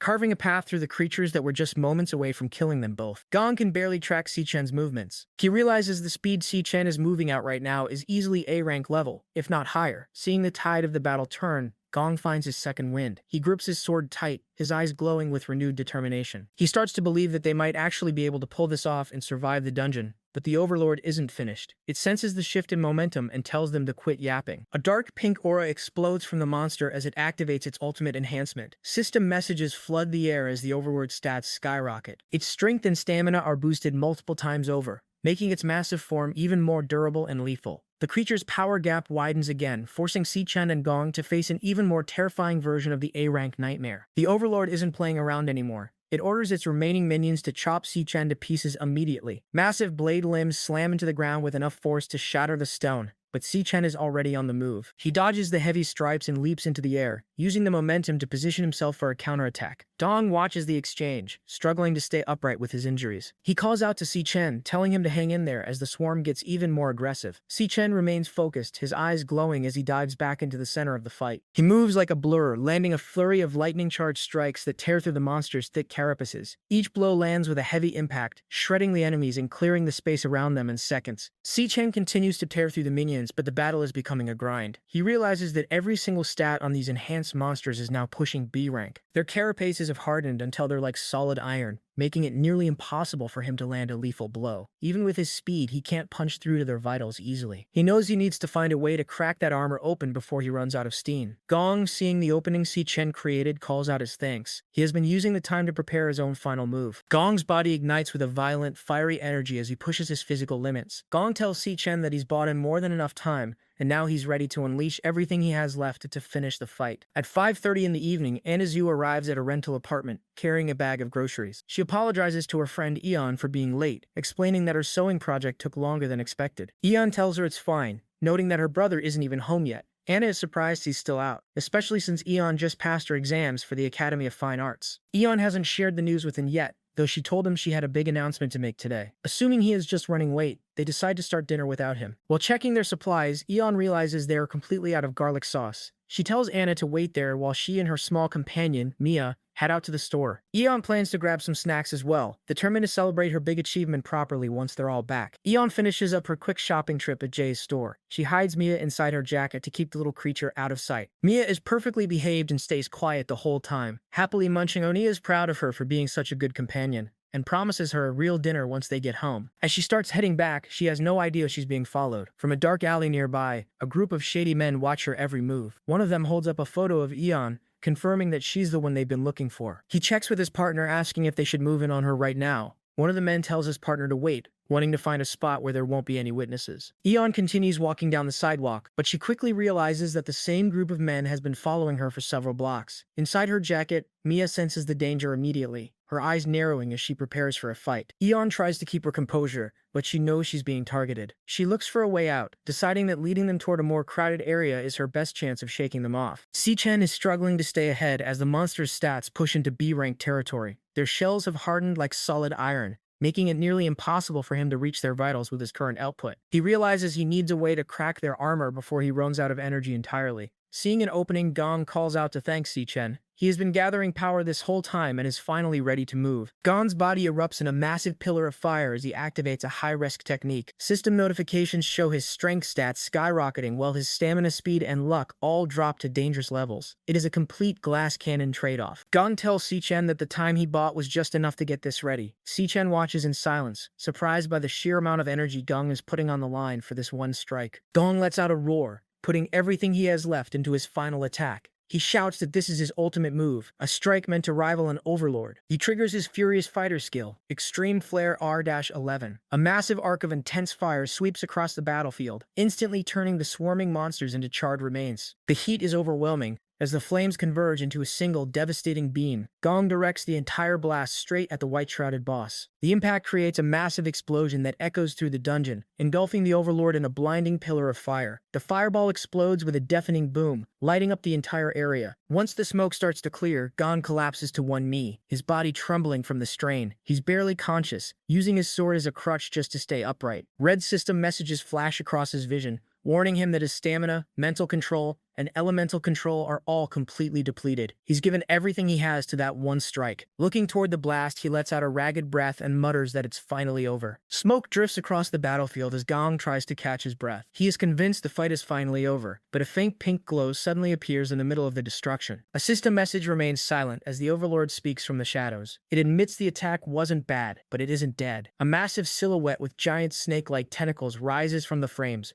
looking completely unharmed. Gong's face turns pale and his heart pounds against his chest. He can't believe his ultimate move didn't even leave a scratch. The Overlord stares them down with a glowing pink eye and asks if they really thought that blast would be enough to kill it. Si-Chen watches the monster closely, realizing the power gap is even wider than he first thought. The Overlord is just getting started, and they are now facing a threat that is far beyond a standard A-rank monster. Gong, completely out of strength, leans on his sword, panting heavily. He realizes he has nothing left to give. He's done his part, and tells Si-Chen that the rest is up to him. As Si-Chen steps forward, the golden lightning around him vanishes, replaced by a surging, dark pink energy. Gong is shocked by the sudden change, wondering what kind of power he's witnessing. It feels entirely different from a standard Awakener skill. Si-Chen's eyes glow with a new intensity as he manifests a massive blade made of that same dark energy. A system notification appears, confirming his status as a level 24 lightning assassin, but he's now tapping into a specific hidden ability. The system identifies the move as Ossuary Collapse. This skill allows him to pull power from the remains of the dead in the vicinity. As the skill activates, the monster corpses and skeletons scattered across the dungeon floor begin to glow with a matching pink light. Their energy is absorbed directly into Si-Chen, causing his power levels to spike. He stands enveloped in a violent aura, ready to confront the Overlord. Gon watches in total silence, realizing that Si-Chen has been hiding a level of power that defies the logic of his class. A massive explosion of pink energy rocks the dungeon floor as Si-Chen's transformation completes. System windows flash repeatedly, showing his strength and stamina climbing higher and higher with every second. Dawn can only watch from the ground, frozen in shock as the sheer pressure from Si-Chen's aura fills the room. Even the Overlord seems to pause, staring at the new threat emerging from the light. Si-Chen catches his breath, a sharp, confident grin spreading across his face. He looks completely different, with dark energy horns crowning his head and his eyes glowing a piercing blue. His stats finally hit their limit, flashing stamina max and strength max in bright letters. He stares the Overlord down and repeats what he said before. This monster is his to deal with, and he's finally got the power to back it up. Si-Chen stares at the boss with intense red eyes, looking completely unfazed. The Overlord responds by gathering its energy and unleashing a massive mental attack called Midra. A giant sphere of green and pink energy erupts and washes over the entire battlefield. Gong is instantly hit by the wave of mental pressure. He collapses, clutching his head in agony as the hypnosis takes hold again. He groans in frustration, cursing that the boss is a cop of mental. While Gong struggles to keep his sanity, Si-Chen stands his ground, his dark aura flickering. The Overlord is genuinely confused because its hypnosis isn't having any effect on him at all. Gon is barely holding on to his consciousness, wondering how Si-Chen is even able to walk through the pressure. Si-Chen just keeps moving forward, his footsteps echoing as he rests his massive jagged blade on the shoulder. He has completely ignored the Overlord's most powerful mental spell. It's clear that in this state, Si-Chen is far beyond the reach of the monster's tricks. He begins to gather his energy, preparing a final move to end the fight. Realizing mental tricks are useless, the Overlord switches to pure destruction. It unleashes a massive energy attack called the Avicii waveform. A giant sphere of dark pink power erupts from Monster, sending violent shockwaves across the entire dungeon. The ground tears apart as the energy ripples through the area. Si-Chen stands right in the middle of the blast, completely unfazed. Gong, however, is at his absolute limit. He's already drained of energy and can barely hold on as the red aura crushes him. He groans in pain, clutching his sword just to keep from being blown away. As the Overlord's attack reaches its peak, a blinding, multicolored light begins to gather around Si-Chen. He's done waiting, and is finally ready to finish this clash. The Overlord's eyes flare with light as it tries to comprehend how Si-Chen is walking through its ultimate attack, completely unharmed. It's in a total panic,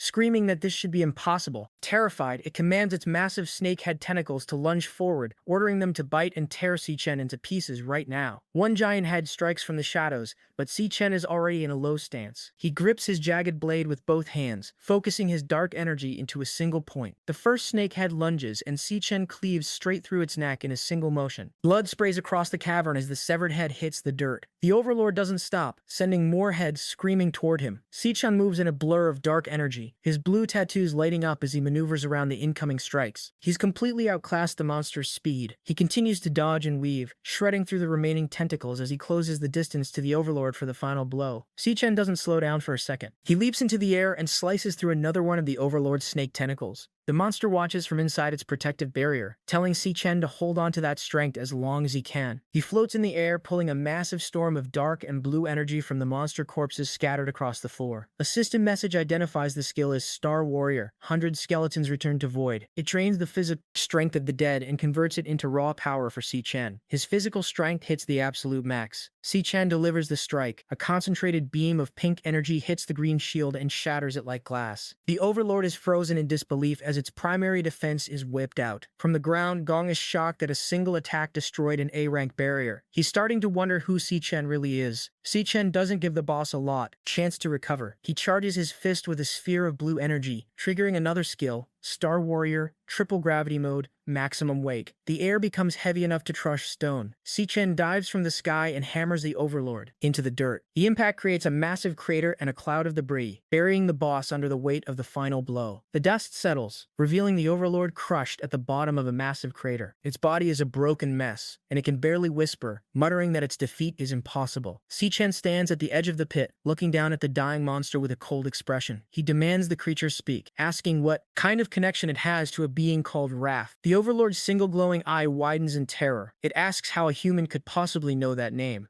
Si-Chen leans in and orders it to answer. The Overlord taunts him, admitting that if it actually knew where Lord Wrath was, it wouldn't be wasting time in a dungeon like this. Its only mission would be to break the seal and free its master. This information stops Si-Chen in his tracks. He repeats the words, "break the seal," under his breath, genuinely shocked to learn that someone was actually capable of sealing Wrath away. The Overlord begins to laugh maniacally as its remains start to dissolve into green flames. The monster continues to laugh even as it fades, telling Si-Chen to just wait. It promises that Lord Wrath will eventually return, leading a massive demon army to slaughter every human in existence, leaving nothing but bone behind. With one final laugh, the Overlord's presence completely vanishes, leaving only a small spark of light. Si-Chen stands alone, watching the last bit of the monster disappear into the air. Si-Chen reaches out and catches the glowing spark of energy. A system loading bar appears as he begins to devour the monster's core. Once the process is finished, a detailed monster card pops up on his screen, showing the Overlord's star ratings for speed and mana, along with the specific skills he faced. His hand glows as the absorption completes, and a final system notification appears confirming that he is officially leveled up. Si-Chen reaches level 25, and a victory scream shows he received 3 rare monster organs as a reward. He stands in the crater, staring at the Overlord's card, while thinking about what the monster said. He realizes that Wrath didn't just appear recently. He has been in this world for a long time, but someone is powerful enough to seal him away. Si-Chen knows there is a part of the past he still doesn't understand. Nearby, Dong is struggling to stay on his feet. He admits he never expected to see someone capable of using 2 classes, and acknowledges that Si-Chen is on a completely different level. Gon concedes the fight and promises to take everything he saw in the dungeon to his grave. The internal damage is too much, and Gon collapses back. Si-Chen tells him to hold on just a little longer, noting that with the boss dead, the dungeon gates should be open for the guild to break through. Suddenly, Si-Chen's eyes flare pink as he senses a new presence. A man in a suit appears from the shadows, surrounded by a thick purple aura and dark tentacles. Si-Chen recognizes him as Xiao Yun, but the man has transformed into a monster. His face is skeletal, his eyes glow green, and a long, jagged tongue hangs from his mouth. A new nightmare has arrived, just as the guild was supposed to rescue them. At the same time, Aion finds herself in a dangerous situation. She's been walking for several blocks and realizes that a group of shady men has been tailing her since she left the store. She doesn't know who they are or what they want, but it's clear they are targeting her. Her small companion, Leo, senses the threat as well, his eyes narrowing as he prepares to react. An tells him to stay hidden inside her jacket and not to come out yet. She tries to keep her cool, thinking that this night is about to get a lot more interesting than she planned. She remembers the first rule for when you realize you're being followed: head straight for a crowded area. Luckily, it's early evening and the nearby restaurant district is packed with people. An picks up her pace and dives into the thick of the crowd, using the sea of commuters to shield herself. Behind her, with thugs are struggling to keep up. They grow frustrated, pushing through the pedestrians and yelling at people to get out of their way. An keeps moving, blending in perfectly with the flow of the crowd. She waits for the exact moment when her pursuers lose sight of her for a split second. As soon as that window opens, she makes her move to disappear completely. By the time the thugs push through the last group of people, is vanished into thin air, leaving them searching the street in confusion. The thugs are furious. One of them screams, wondering where she went, realizing they've completely lost her in the crowd. Aion ducks into a quiet back area filled with machinery and pipes. She catches her breath, feeling relieved that she managed to escape them. Her relief is cut short when she hears a voice. A man with white hair is leaning against a railing, smoking a cigarette. He complains about waiting so long and tells her the door behind her is locked anyway. Aion is terrified. She demands to know who they are and how they managed to find her hiding spot. The white-haired man just smirks, calling her a clever little chick for being such a good runner. Behind her, the other 2 thugs catch up, laughing as they finally corner her in the alley. An tries to bolt, but before she can even take a step, her foot is encased in a sudden block of ice. The impact makes her trip and slam face first into the pavement, her groceries spilling everywhere. The man stands over her, his hand glowing with blue frost magic. He mocks her, asking if she's finally out of energy. He tells her to just stay down and take a breath, making it clear she has nowhere left to run. One of the thugs moves in on, laughing and looking disgusting. He reaches out for her and she screams in terror. Before he can touch her, a massive burst of pink energy slams into his face. The force sends him tumbling backward across the alley, leaving even the boss caught off guard by the sudden intervention. A giant paw slams into the ground, cracking the pavement. Standing protectively in front of is a massive white lion radiating a violent purple aura. An stares in disbelief, finally realizing that this beast is actually her companion Leo. The injured thug screams while clutching his mangled face. He yells at his partners, complaining that the man who hired them didn't say anything about a giant monster protecting the girl. Leo lets out a thunderous roar that shakes the surrounding buildings. One of the thugs refuses to back down and charges forward with his fists glowing with yellow energy. Just as the clash is about to happen, the purple flames vanish. Wheel instantly shrinks back down into his tiny fluffy form. He spins around looking completely dizzy and exhausted before collapsing onto the ground. An calls out his name, stunned by how quickly his transformation ran out of power. An picks up the tiny exhausted Leo, asking if he's alright. Xiaoyun isn't impressed by the line's short transformation, noting it didn't even last 10 seconds. He begins to walk toward as dark thorny tentacles sprout from his glowing green arm. The vines surround, pinning her in place. Xiaoyun tells her not to waste any more of his time. He looks her in the eyes and gives her a final ultimatum. Either she takes off the artifact herself, or he'll do it for her. Just as things look hopeless, a pink eye flashes in the air. A system message for a beast trainer class appears, activating a skill called Beast Bond, Astral Path. Saichin suddenly teleports into the alley in a burst of pink light. He delivers a massive strike straight to Xion's face, sending the leader crashing through a nearby wall. The impact is so powerful that completely levels the brick structure and sends the other thugs stumbling back. Xian turns to apologizes for the delay, saying he got held up by something and it took longer than he thought it would. Xian stands firmly in front of his presence, completely shifting the energy in the alley. Ayan is still shaking, calling out to him, wondering how those thugs managed to track her every move. She warns him that these aren't normal criminals. They're all awakeners with dangerous powers. Kaochin doesn't look worried at all. He tells her to take a deep breath and stay calm. He gives her a reassuring look, promising that everything is under control now that he's arrived. Xiaoyang isn't staying down for long.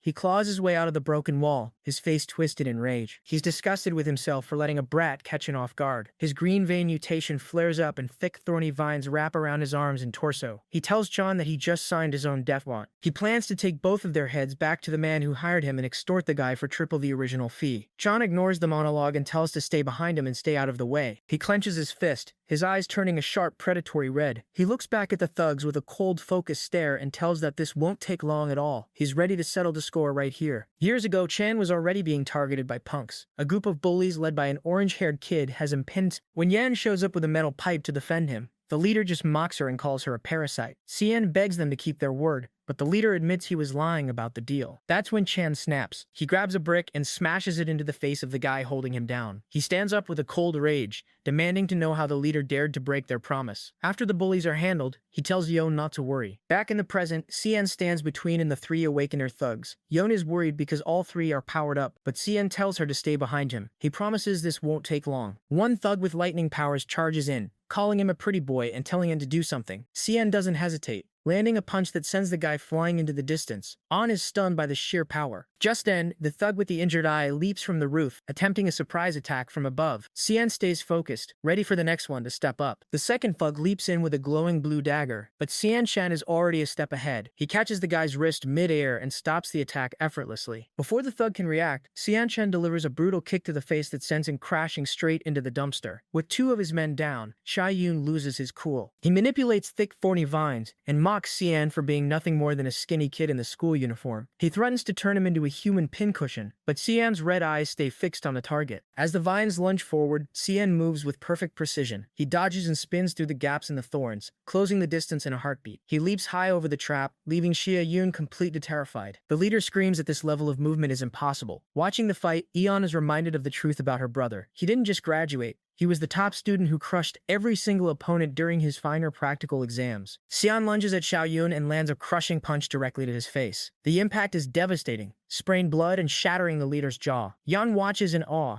realizing her brother isn't just a normal awakener. He is at a level far beyond everyone else. Xiao Yun's body is launched high into the air from the force of the strike, before he eventually slams into the ground, completely broken. The other two thugs are also out for the count. One slumped against the dumpster and the other bloodied on the pavement. The entire fight ended in seconds. Sen turns to and tells her to take Leo and head home first. He calls the thugs clowns and says he will take them to the police station himself before meeting her back at the apartment. Ion agrees and heads off while clutching her pet. Later that night, Shai-Yun is shown bloodied and barely conscious. Realizing too late that the skinny kid he tried to extort was a monster in disguise, the thugs wake up tied to a pillar, terrified and confused about how they got there. Their heads feel like they're splitting apart from the earlier beating. Scene isn't interested in their whining. He asks if they belong to the Black Mountain Guild. He knows their type don't move unless there's money involved. So, he demands to know exactly who hired him to target his sister. Cha Yun, despite being bloodied and broken, tries to stay tough. He knows that in his line of work, smitching means he can never show his face in the industry again. He refuses to say a word. Si-Chin realizes that talking nicely is a waste of time. It looks like he'll have to use the hard way. He closes his eyes as a system message appears. Loading. Switching class. A dark, jagged aura begins to swirl around him, reflecting the power he just devoured from the dungeon boss. The class switches instantly. Sek is now a level 25 soul mage. He's draped in a long, tattered cloak of dark energy, looking completely different from the lightning assassin he was moments ago. The system displays a detailed profile of his new form. His stats are overwhelming with strength, speed, and soul power all maxed out at 5 stars. He now has full access to the Overlord's devastating moveset. He can use Nidra to crush a person's mind, the Avicii waveform for pure destruction,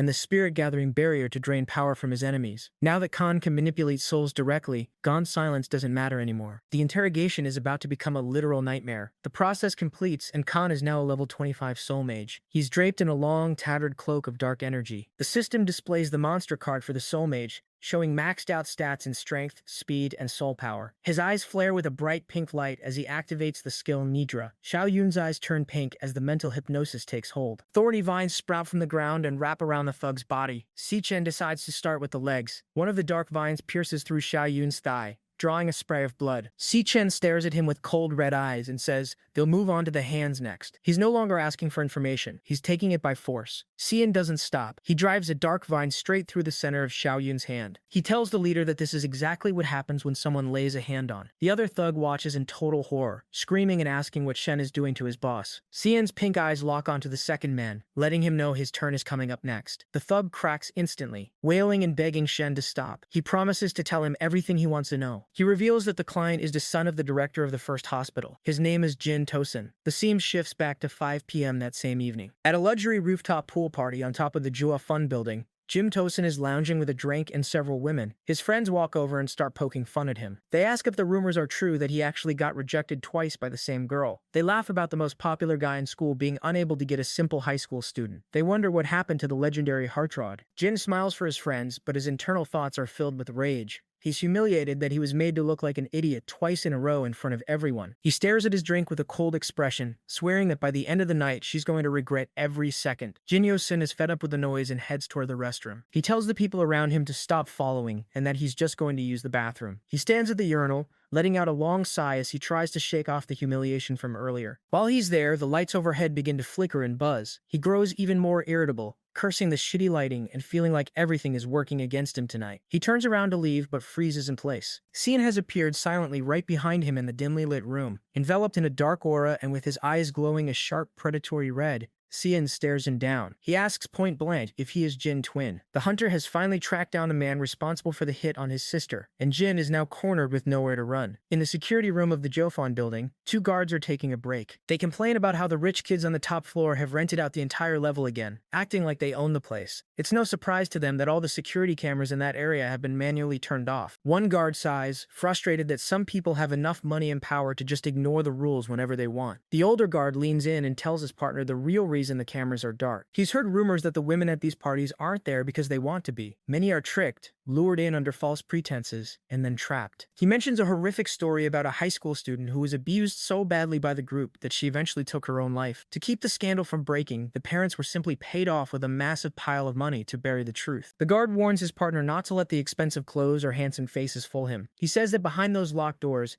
these people are nothing more than predatory animals. Back in the restroom, Intwell Sin is in a total panic. He demands to know who Khan is and how he managed to get up to a restricted floor. He knows the top level is strictly off limits to outsiders, yet the stranger with glowing red eyes is standing right in front of him. Jin is cornered. Realizing his status and money can't help him against the person who just broke into his private world, Jin Tools tries to act tough, threatening to call the police, have Si Chen thrown out. He reaches for his phone, but a ringtone suddenly fills the quiet restroom. He looks down at his screen and sees an incoming call from Shia Yun of the Black Mountain Guild. Xian stares at him, confirming that Jin is the one who sent those thugs to harm. Chin is frozen in shock as he realizes Xian is the one holding Shia Young's phone, placing the call while standing 2 feet away. He screams in a panic, demanding to know where his men are and what Xian did to them. Chin doesn't bother answering. He just glares at Jin with glowing red eyes and crushes the phone in his hand until it sparks and shatters. Terrified, Jin stumbles backward into a corner, begging Chin not to come any closer. Jin Tusin loses it completely, screaming at the top of his lungs to know who Si Chin really is. Before he can get another word out, he's launched through the air. He crashes through the massive glass partition of the restroom, shards of glass flying everywhere. He slams hard onto the tiled floor of the pool area, his face blooded and his expensive clothes ruined. Terrified and broken, Jin starts wailing for help, begging anyone at the party to save him. He's crying genuine tears, the arrogance he had moments ago completely gone. The crash and his screams finally get the attention of the other guests. People floating in the pool look up in shock, wondering what on earth just happened and why their host was just thrown through a wall. The party comes to a dead halt as heavy footsteps echo across the deck. Matt, Xian walks out from the wreckage, draped in a massive cloak of dark energy that looks like shadows coming to life. Gentleson is on the floor, scrambling backward in pure terror. He's a sobbing mess, screaming and asking what he did to deserve this. He demands to know who Si Chen is,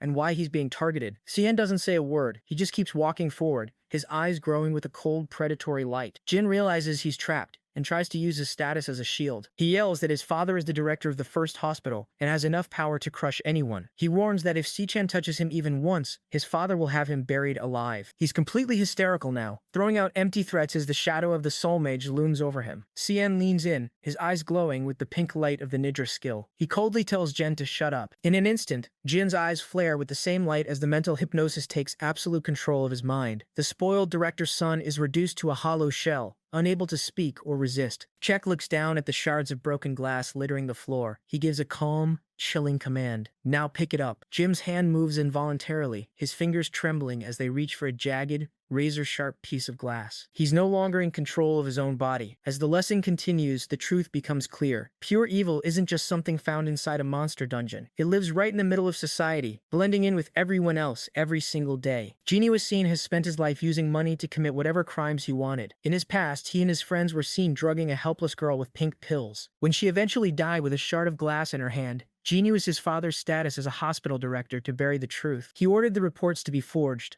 calling the death a sad accident and claiming that this was simply how the real world worked. He lived his life believing he could do anything to anyone, using methods more evil than a demon could imagine. The thugs tied to the pillar confirmed the truth. They wailed that Jin paid them a massive amount of money to make sure never forgot this day, no matter what methods they had to use. But Jin picked the wrong target this time. He-chan vows that he will hunt down and eliminate every single threat that comes near his sister. Under the absolute control of the Soul Mage's ninja skill, Jin is now forced to face the same horror he inflicted on others. He sits on his knees, his eyes glowing pink as he grips a sharp shard of glass with both hands. His fingers are bleeding from the pressure, yet he cannot let go. Cien stares him down with an unwavering gaze and gives a single chilling command. Do it. Cien is willing to walk into the darkest parts of the world to protect, and he won't hesitate for even a single second to finish when he started. By 6 p.m. inside the dungeon, the boss is finally dead. Cien tells the wounded Gong that the exit should open soon and to hang on until the guild arrives. Gong, barely holding on, promises that once they're out, he'll tell everyone the truth. He wants the world to know Cien is the hero who saved them. But Cien doesn't have time for credit. Suddenly, his eyes flare pink as he senses a massive disturbance. He sees a vision of a man in a suit surrounded by dark energy and realizes Gong is in grave danger. He needs to move right now. Tapping into his Beast Trainer class, he activates the skill Beast Bond Astropath. Using his mental link, he prepares to teleport straight to his contracted beast to reach his sister before it's too late. Sek vanishes in a burst of multicolored light, leaving Gong alone at the bottom of the crater. Gong is completely stunned by what he just witnessed. He realizes that Chan doesn't just have 2 classes, he has even more. He thinks back to the lightning, the dark soul magic, and now this teleportation, wondering exactly how many secrets Sek-chan is hiding from the world. Heavy footsteps begin to echo through the cave. As the rescue team finally arrives, a man in a suit shouts that they found the survivors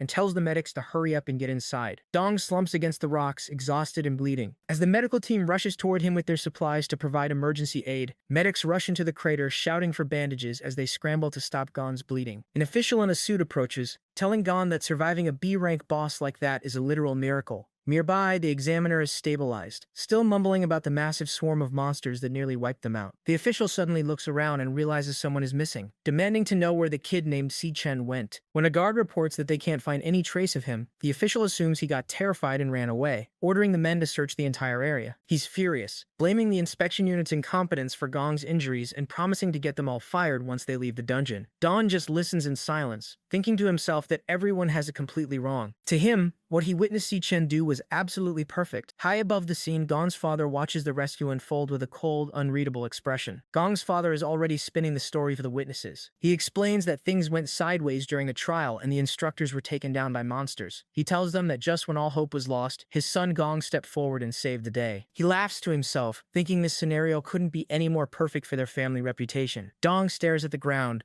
knowing his father is lying. He's about to speak up and say that Cien was the one who actually cleared the floor and killed the boss. Before he can open his mouth, his father suddenly grabs him right by his chest wound. Gon groans in pain as the man leans in close. His father drops the act and whispers a direct order. It was Gon who handled the monsters. He looks Gong in the eyes, telling him that everyone here witnessed him do it. He grips the bloody bandages even harder, making it clear that Gong has no choice but to take credit for Chan's work. To the rest of the world, Gong is now the hero of the dungeon. Dong is clearly frustrated, but he can't argue with his father. The man just tells him to go get cleaned up and get his act together. Tomorrow is the big graduation ceremony and his father expects him to play the part of the hero and finally step into the spotlight. Meanwhile, at 8 p.m. in their small rental apartment, things are much more relaxed. Cien and Anazu are clinking soda bottles together to celebrate. Anna is cheering for and congratulating her on finally getting accepted into the International Academy of Fine Arts. It's a huge achievement, and Anna tells her that she's destined to be a world-class artist one day. While the girls laugh and enjoy the meal, Chan stays mostly quiet. He just leans back and takes a long drink of his soda, watching his sister celebrate. After everything that happened in the dungeon in the alleyway, seeing her this happy is the only reward he needs. An looks at her brother with a suspicious face, asking why he seems so calm, almost as if he knew he would pass all along. Sen just gives her a warm smile and insists he's genuinely happy. He mentions it's quite a coincidence that she got her acceptance letter on the same day he finished his own major task. Anna adds that she's actually really jealous. Getting into the academy at Tianshan is a massive opportunity that most people will never see in their entire lives.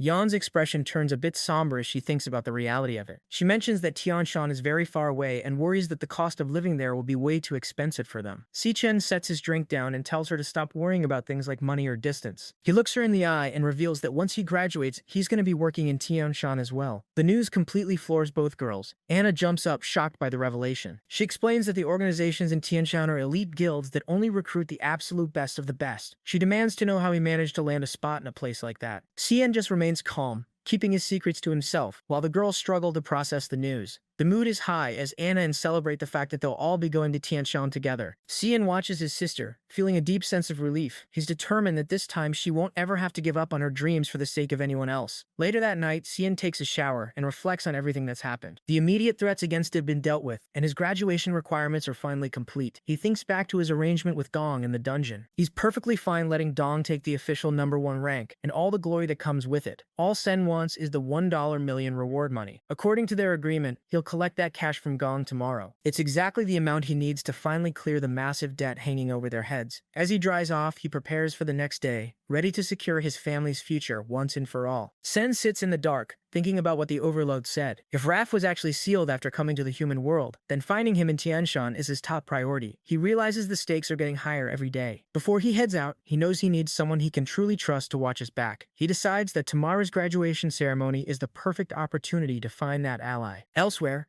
a red-haired man sits at a tea table while a blonde woman gives him a report. She tells him that the glutton was recently spotted in the Jung TM district. The man asks for all the details. She explains that she checked the site immediately, but every single security camera had been destroyed. The only things left behind were some scratches and bloodstains. It's the same pattern as always. The predator kills its victims first and then devours them. She notes that the target seems to be specifically hunting awakeners with rare and special abilities. The blonde woman continues her report, noting that the level of the glutton's victims is steadily rising. This means the entity is evolving and gaining power at an alarming rate. She warns that once this predator starts moving, it never stops, and her intuition tells her it will strike again very soon. The red-haired man pours a cup of tea, finding the timing suspicious as a dungeon just appeared as well. He admits the situation is becoming very interesting. She tells him there is one more thing, something even more important. She places a set of photos and a map on the table. She explains that the latest incident took place in a cramped alleyway within a low-income housing district. She points to a specific spot on the map marked with an X. That location is only 68 meters away from Khan's home. It's less than 100 meters from where he lives. The red-haired man stares at the map in silence. Even though the killer was practically on Chan's doorstep, the woman admits they still don't have a single image or recording of the Glennon's true form. The blonde woman looks at her partner and mentions that Si-Chan's latest performance is hard to believe. His abilities are growing at an illogical rate, and they both saw the way he fights with their own eyes. Because of this, she sees only two real possibilities. The first is that the glutton is now targeting Si-Chan specifically. The red-haired man takes a slow sip of his tea and finishes her sentence. Well, the fact is that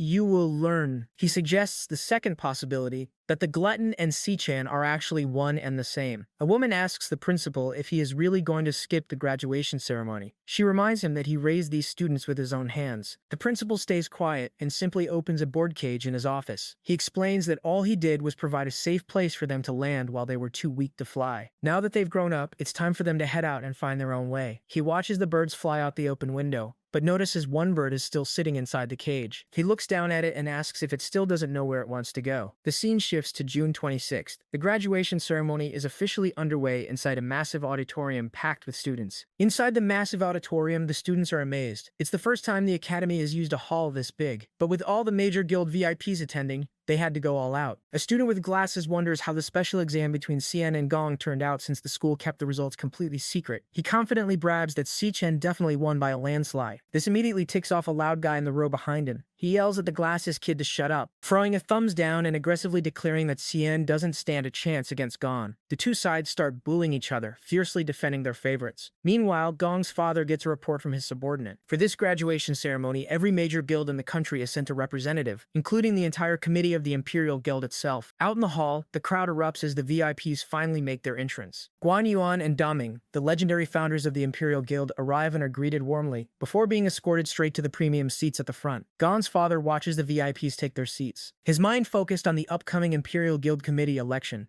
Right now, his votes are perfectly tied with Daming. He plans to use this graduation ceremony as the perfect opportunity to pull the undecided committee members over to his side. He is fully determined to claim the chairman's seat for himself. He turns to Gong and tells him the plan. Once the ceremony begins, the vice chairman will personally hand Gong the winner's trophy. He tells his son that the whole world will remember this day. It is the start of his climb to the top and the most important moment in their family's history. He gives Gong a strict order to go up on stage, deliver a good speech, and not mess it up under any circumstances. He wants Gong to show everyone his true worth. Gong remains completely silent, just staring down at the paper in his hands. Heavily burdened by the lie he is being forced to tell, Gong tightly clenches the speech in his hand, struggling with the lie he has to tell. The event goes live on the main stage. The host welcomes the crowd to the 2157 National Awakener University graduation ceremony. She announces that after all the difficult trials and hard work, the graduation assessments have finally concluded. The red-haired man and the other guild leaders watch from the front row. The students listen eagerly from the stands.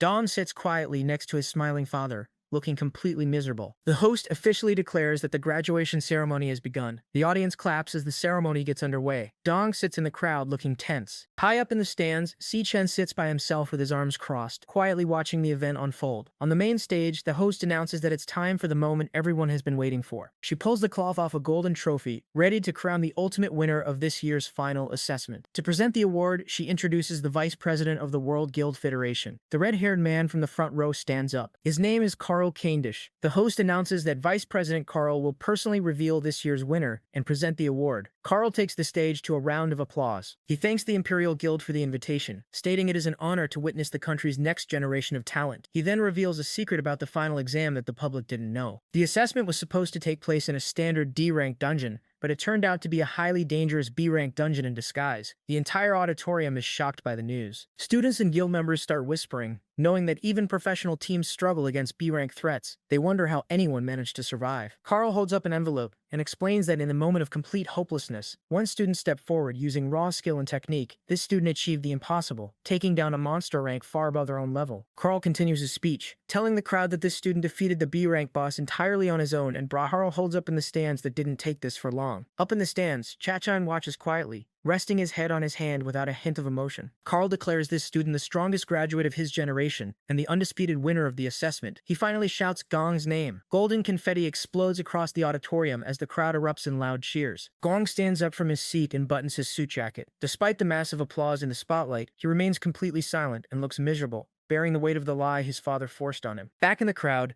the student with glasses is in total disbelief. He panics, wondering what is going on and if Sen actually lost the assessment. The glasses kid refuses to believe it, insisting the results must be rigged. Meanwhile, the loud student from earlier gloats, sticking his tongue out and bragging that Gon is just built differently. The rest of the students are in complete awe. They know that just surviving an E-rank dungeon is exhausting, so the idea of clearing a B-rank boss alone sounds completely impossible. The crowd goes wild, cheering for Gong as a true legend and praising him for being ridiculously strong. Gong walks up the illuminated steps to the main stage to accept his award. Up in the dark stands, Chan watches the whole thing calmly. He thinks back to the moment in the dungeon, right after the fight. While Gong was bleeding on the ground, Chan offered him a simple deal. Dong gets to keep the #1 rank and all the public glory. In exchange, Chan takes the entire $1 million reward. In the dungeon, Chan had one condition for Gong. He told him never to say a single word about what he was about to see. Back at the graduation ceremony, the host calls Gong to the stage to give his victory speech. Gong walks down the illuminated path as confetti falls around him. The audience watches in awe, whispering about how calm and heroic he looks. His father smiles from the front row, proud that his son is living up to the family name and securing their future. Standing at the microphone, Gong remembers his father's strict warning to give a perfect speech, not mess up, and show everyone his true worth. Dong looks down at the prepared speech card in his hand. He asks himself if this lie is really all he's worth. He looks up and speaks into the mic. He tells the crowd that Vice President Carl was right about what happened. They did face an overwhelming monster. The team was pulled back from the edge of death, and the dungeon boss was killed. But then Gong admits the truth. He tells the entire auditorium that he wasn't the one who did it.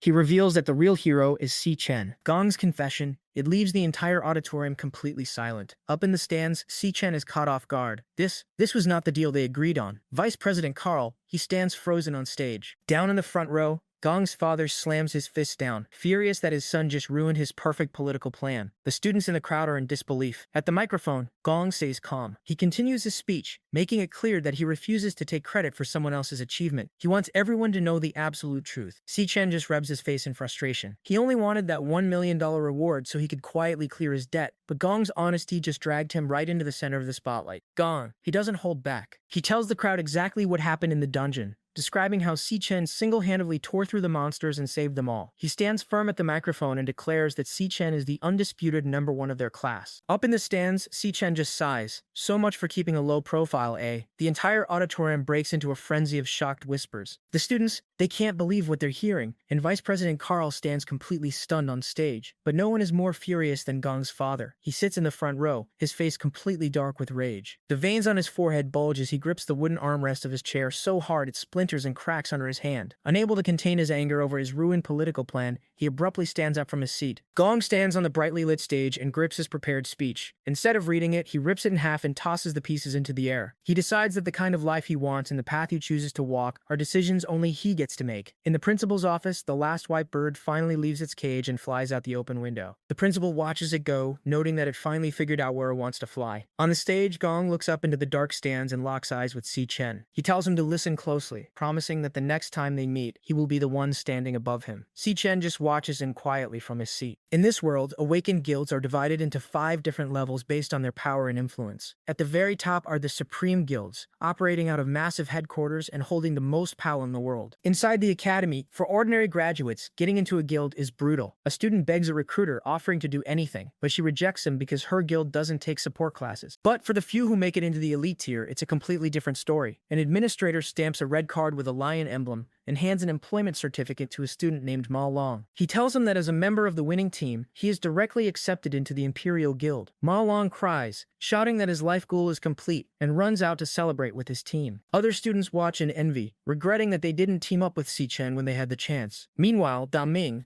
the founder of the Imperial Guild, is in the elevator. His assistant mentions that registration is taking longer than usual because 2 teams got perfect scores this year. The doors open, and Da Ming bumps into Vice President Carl. Da Ming is surprised to see him in the registration area. Carl smiles and says he's just here to see someone off. Da Ming chuckles, assuming the Imperial Guild is just lucky to get such highly anticipated talent. Back at the desk, the administrator checks the system and realizes one person is missing. He yells at Ma Long's team, asking why Si Chen hasn't registered yet. The team panics and scrambles to find him. Si Chen is just casually walking out of the restroom. Ma Long runs up to him, frantic, asking why he hasn't filled out his form when the Imperial Guild already accepted him. The administrator sighs and takes a sip from his thermos. He complains about kids getting cocky right after graduation. He tells Si Chen that no matter how good he is, he still has to follow the rules just like everyone else. He orders Si Chen to come over and fill out the form for the Imperial Guild. Si Chen just looks at him and calmly states that he isn't joining the Imperial Guild. The administrator instantly spits his water out in shock. Si Chen just stares back with a blank expression, not reacting at all. The guy gets even angrier and yells again. The crowd goes crazy when they hear the news. They can't believe Si Chen is throwing away a guaranteed spot in the Imperial Guild. Da Ming looks completely stunned. The administrator loses his temper. He slams his fists on the desk, screaming at Si Chen to stop acting arrogant. He reminds him that people spend their entire lives working for the guild and never even get close to the high-level position he was just handed. Si Chen stays completely deadpan. He calmly replies that he never once said he was going to join them. The administrator is furious, demanding to know why Si Chen even bothered showing up to the registration area. Before he can finish yelling, Vice President Carl steps out from the crowd. He decides this is the perfect moment to intervene. The students whisper in shock as the high-ranking official walks right up to the new graduate. Carl smiles and makes his own pitch. He tells Si Chen that if the Imperial Guild isn't the right path for him, he should come to Tianshan with him instead. Carl smiles and drops a massive offer. He tells Si Chen that he can personally nominate him for a spot in the Blazing Star Knights. Gong, Da Ming, and the rest of the students are completely shocked. Whispers erupt through the hallway as the crowd realizes the magnitude of the invitation. The Blazing Star Knights isn't just any organization. It's a world-famous, top-tier guild. Si Chen ignores them entirely. He reaches into his pocket and pulls out a sleek black card,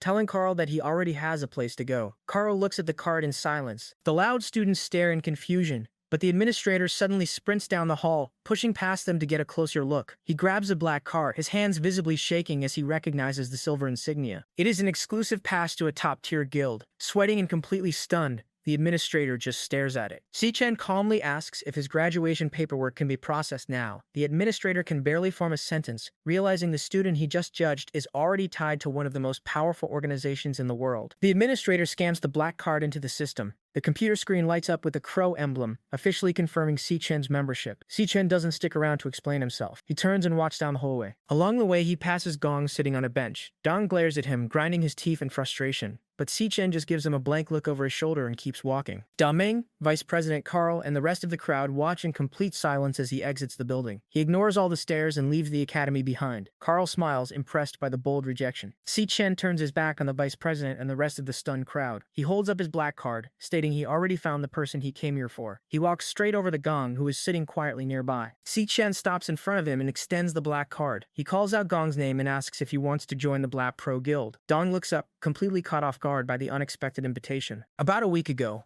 on June 17th, Si-Chen sits in a lavish room at the Mithril Exchange Market across from a man in glasses.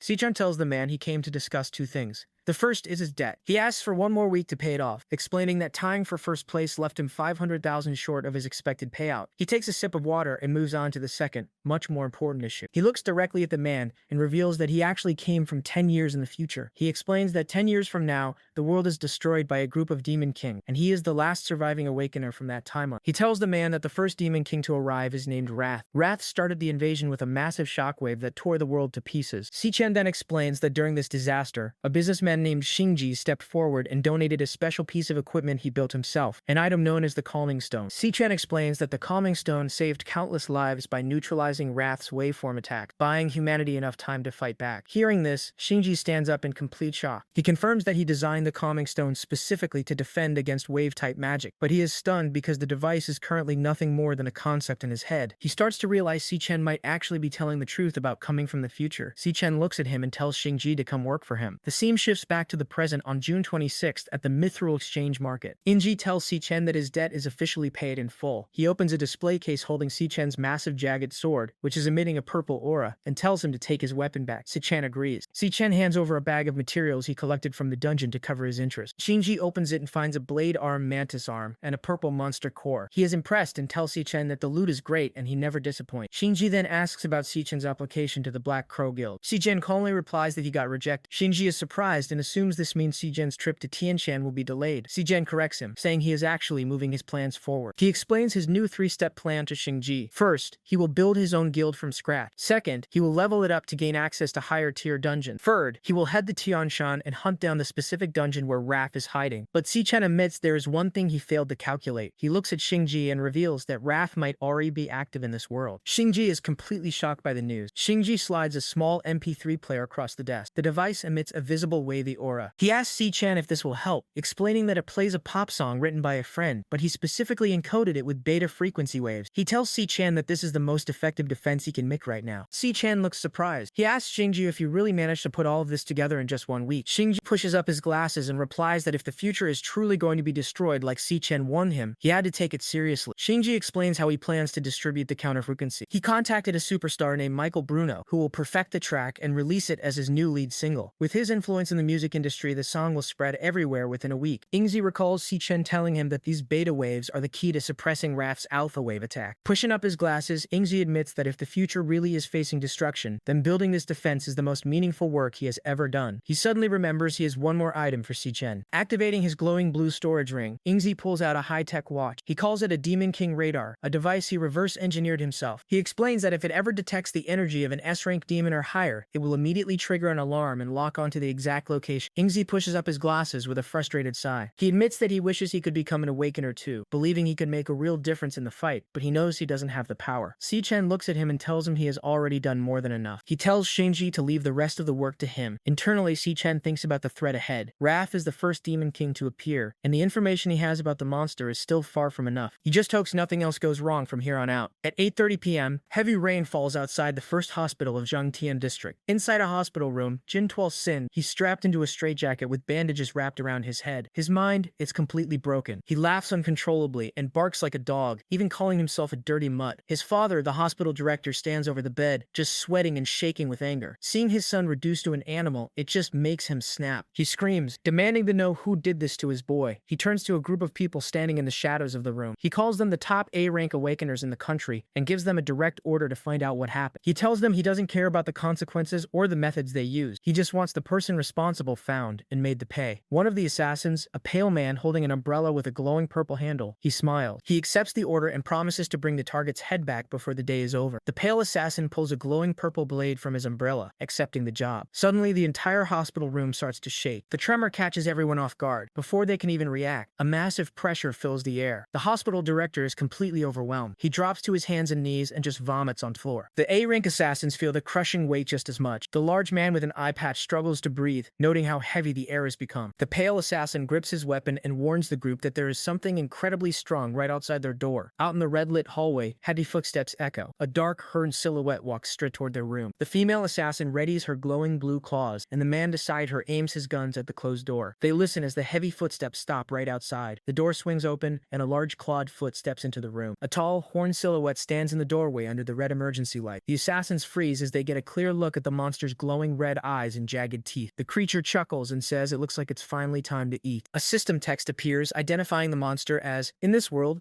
awakened powers come in all kinds of classes, but the big five everyone has heard of are the 5 core classes. First is the warrior. This class soaks up the hits and leads the charge, smashing the ground with massive waves of pink and purple energy. Next is the assassin. This class flanks and finishes targets in a flash, moving fast enough to leave trails of yellow light while slicing through monsters. Then there is the mage. The mage locks down the field and deals magic damage, shown by a figure floating below a giant sphere of blue energy. Another core class is the chanter. They cleanse debuffs and buff the team, using glowing teal magic to support allies in freezing environments. And then there is one more class. It is considered a bit of an outlier. A figure dashes across a dark, rocky landscape, dodging between massive pillars of golden light. This specific class basically throws defense out the window entirely. A blinding flash of yellow light buzzes and expands rapidly. Si-Chen charges straight ahead, his face completely serious and focused as he moves in for the attack.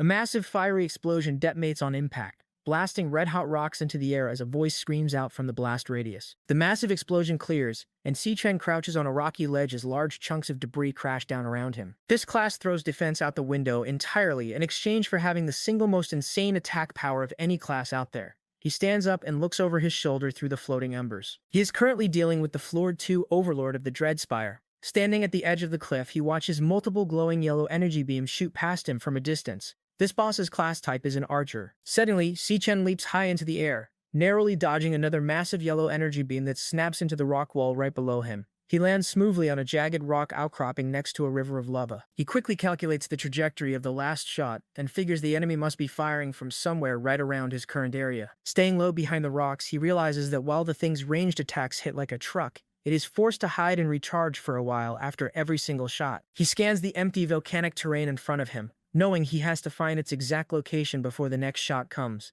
Just then, he catches a glimpse of a dark, slender tail rustling from behind a rock wall in the distance. He immediately locks onto the target. Si-Chen sees his opening. His right arm glows intensely as yellow electricity crackles around it. He leaps high into the air, diving straight toward the dark, spiked tail below. He plans to end the fight right here with one clean kill.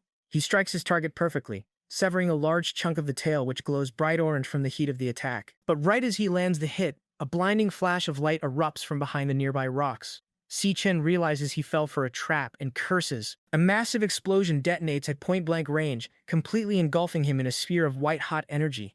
The scene instantly shifts. Si-Chen gasps loudly as he jolts awake, sitting straight up in his bed. The room is dark and quiet. He sits there dripping with sweat and breathing heavily. Frustrated, he curses the monster, calling it a sneaky bastard for pulling that ambush. Meanwhile, in the next room, Eon with long black hair stands in a brightly lit kitchen. Wearing a pink t-shirt and tan shorts, she casually stretches her arms above her head and yawns, completely unaware of his intense awakening. Later, Si-Chen sits slimmed on the living room couch, holding a small, fluffy white pet in his lap. He looks completely drained, staring blankly ahead with dark circles under his eyes. Eon walks in and notices his exhausted state. She asks him what is wrong and if he didn't sleep at all last night. Si-Chen sighs and admits that he spent the entire night hunting, only to get played for his trouble. Eon sits down next to him on the couch, The small white pet hops onto the coffee table, stretching and yawning. She asks him what exactly he was hunting all night. Si Chen quickly brushes it off, telling her it was nothing and to just forget about it. He then changes the subject, telling Eon that he is thinking about heading to Sanhaven in a few days. He plans to leave right after they perform the memorial rites for their mom and dad next week. Holding the white pet in her arms, Eon's eyes widen in realization. She remembers that next week is already the anniversary. Si Chen walks over and stands by the window. Eon asks if he really needs to head out that early. He explains that since Sanhaven is a new city, he wants to go ahead and get things set up first. Looking out the glass, Si Chen thinks to himself that he needs to push his plan forward. Behind him, Eon smiles and playfully lifts the white pet up to her face. She tells the animal, whose name is Leo, that it looks like it will just be the two of them holding things down at home. Listening to her, Si Chen feels relieved. He notes that it is a good thing Leo is around to keep Eon company. Having the pet there is the only reason he can actually leave home without worrying himself sick about his sister. But there is one thing that is bugging him. He realizes that under certain conditions, his link with Leo just cuts out. He thinks back to his recent hunt. The second he stepped into the deepest part of that dungeon and the gate slammed shut behind him, his connection with Leo went dead silent. The link stayed completely severed during the fight. It was not until he fully took down the Overlord and the gate opened back up that the link finally snapped back on. His eyes glow faintly as he remembers the sudden rush of the connection returning. He stands there sweating slightly, realizing how close of a call it was. If he had not taken that monster down right when he did, even 30 seconds later, things could have gone seriously wrong. He pictures a worst-case scenario, where Eon and Leo are huddled together, terrified and completely exposed to danger while he is trapped in a dungeon. Snapping out of his dark thoughts, he looks over and calls out Eon's name. He tells Eon that before he heads out to Sanhaven, he needs to borrow Leo for a few days. Eon just stares back at him in confusion, clutching the small white pet tightly to her chest. The reality of their world is that dungeons do not appear very often. When they do, the glowing crystals and monster materials found inside are highly valuable. The resources gained from clearing a single dungeon are worth a small fortune. Because of this, every time a new dungeon appears, the government holds a formal bidding ceremony. Inside a crowded auction hall, an auctioneer takes bids for the clearance rights to a high-tier B-rank dungeon. The opening bid starts at 10 million. The price quickly jumps to 12, then 15 million as people in the crowd raise their paddles. Finally, a well-dressed man representing a major guild raises his paddle and casually bids 18 million. The gavel slams down on the podium, and the rights are sold. The good dungeons always get scooped up by the big guilds almost instantly. What is left over, the low-value scraps and small-time dungeons, gets tossed to the public. The cover is bad. Civilian crews are left to fight over these leftovers.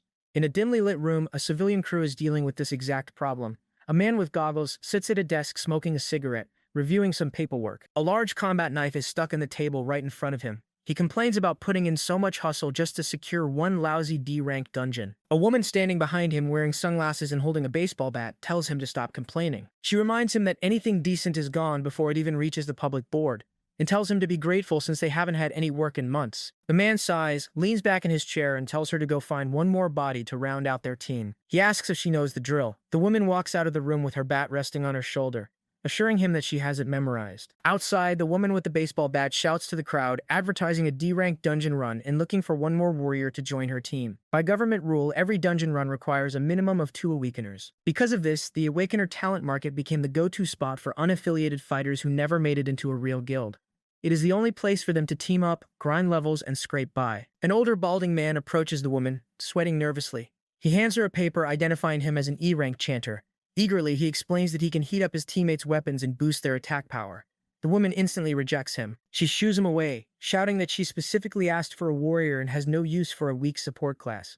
The man pleads with her, begging for a spot because he hasn't found a team in a whole month. Walking past the commotion, Si Chen watches the rejection and thinks it makes perfectly good sense why nobody wants the guy. Si Chen is at the market with a specific goal. To actually keep Eon safe, he needs to get Leo into a dungeon to rack up real combat experience and level up.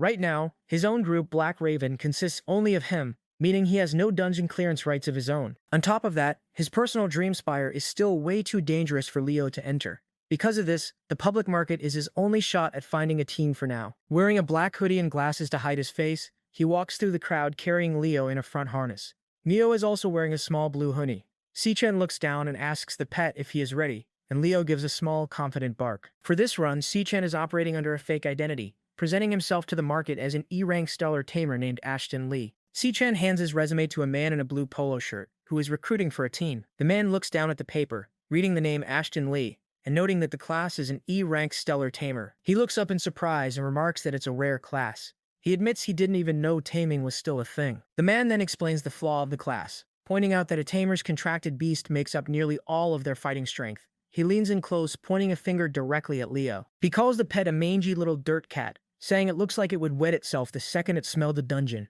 Hearing this, Leo becomes instantly aggressive, his eyes glowing red as he snaps and growls at the man's finger. The man jerks his hand back in surprise, noting the tiny thing has some attitude. Annoyed by the outburst, the man points aggressively at Si-Chen and yells at him to beat it. He tells him to take his scrub cat and leave, adding that no team will ever touch him with a setup like that. Si-Chen calmly turns away, holding a growling Leo. He softly tells the pet to let it go, and suggests they find someone else. He tries showing his resume to several other groups, but he gets rejected every single time.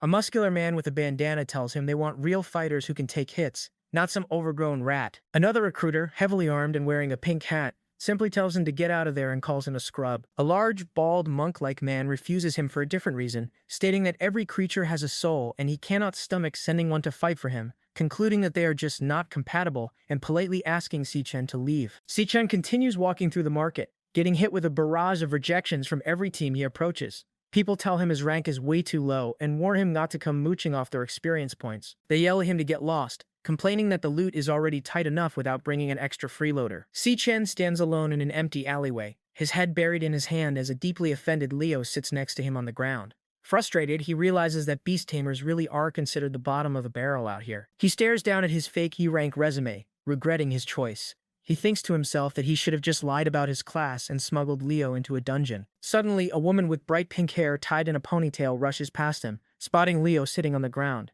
She stops and excitedly asks what the small creature is. She immediately crouches down and scoops Leo up into her arms, laughing and calling him cute. She says the puppy is too adorable and she can't even handle it.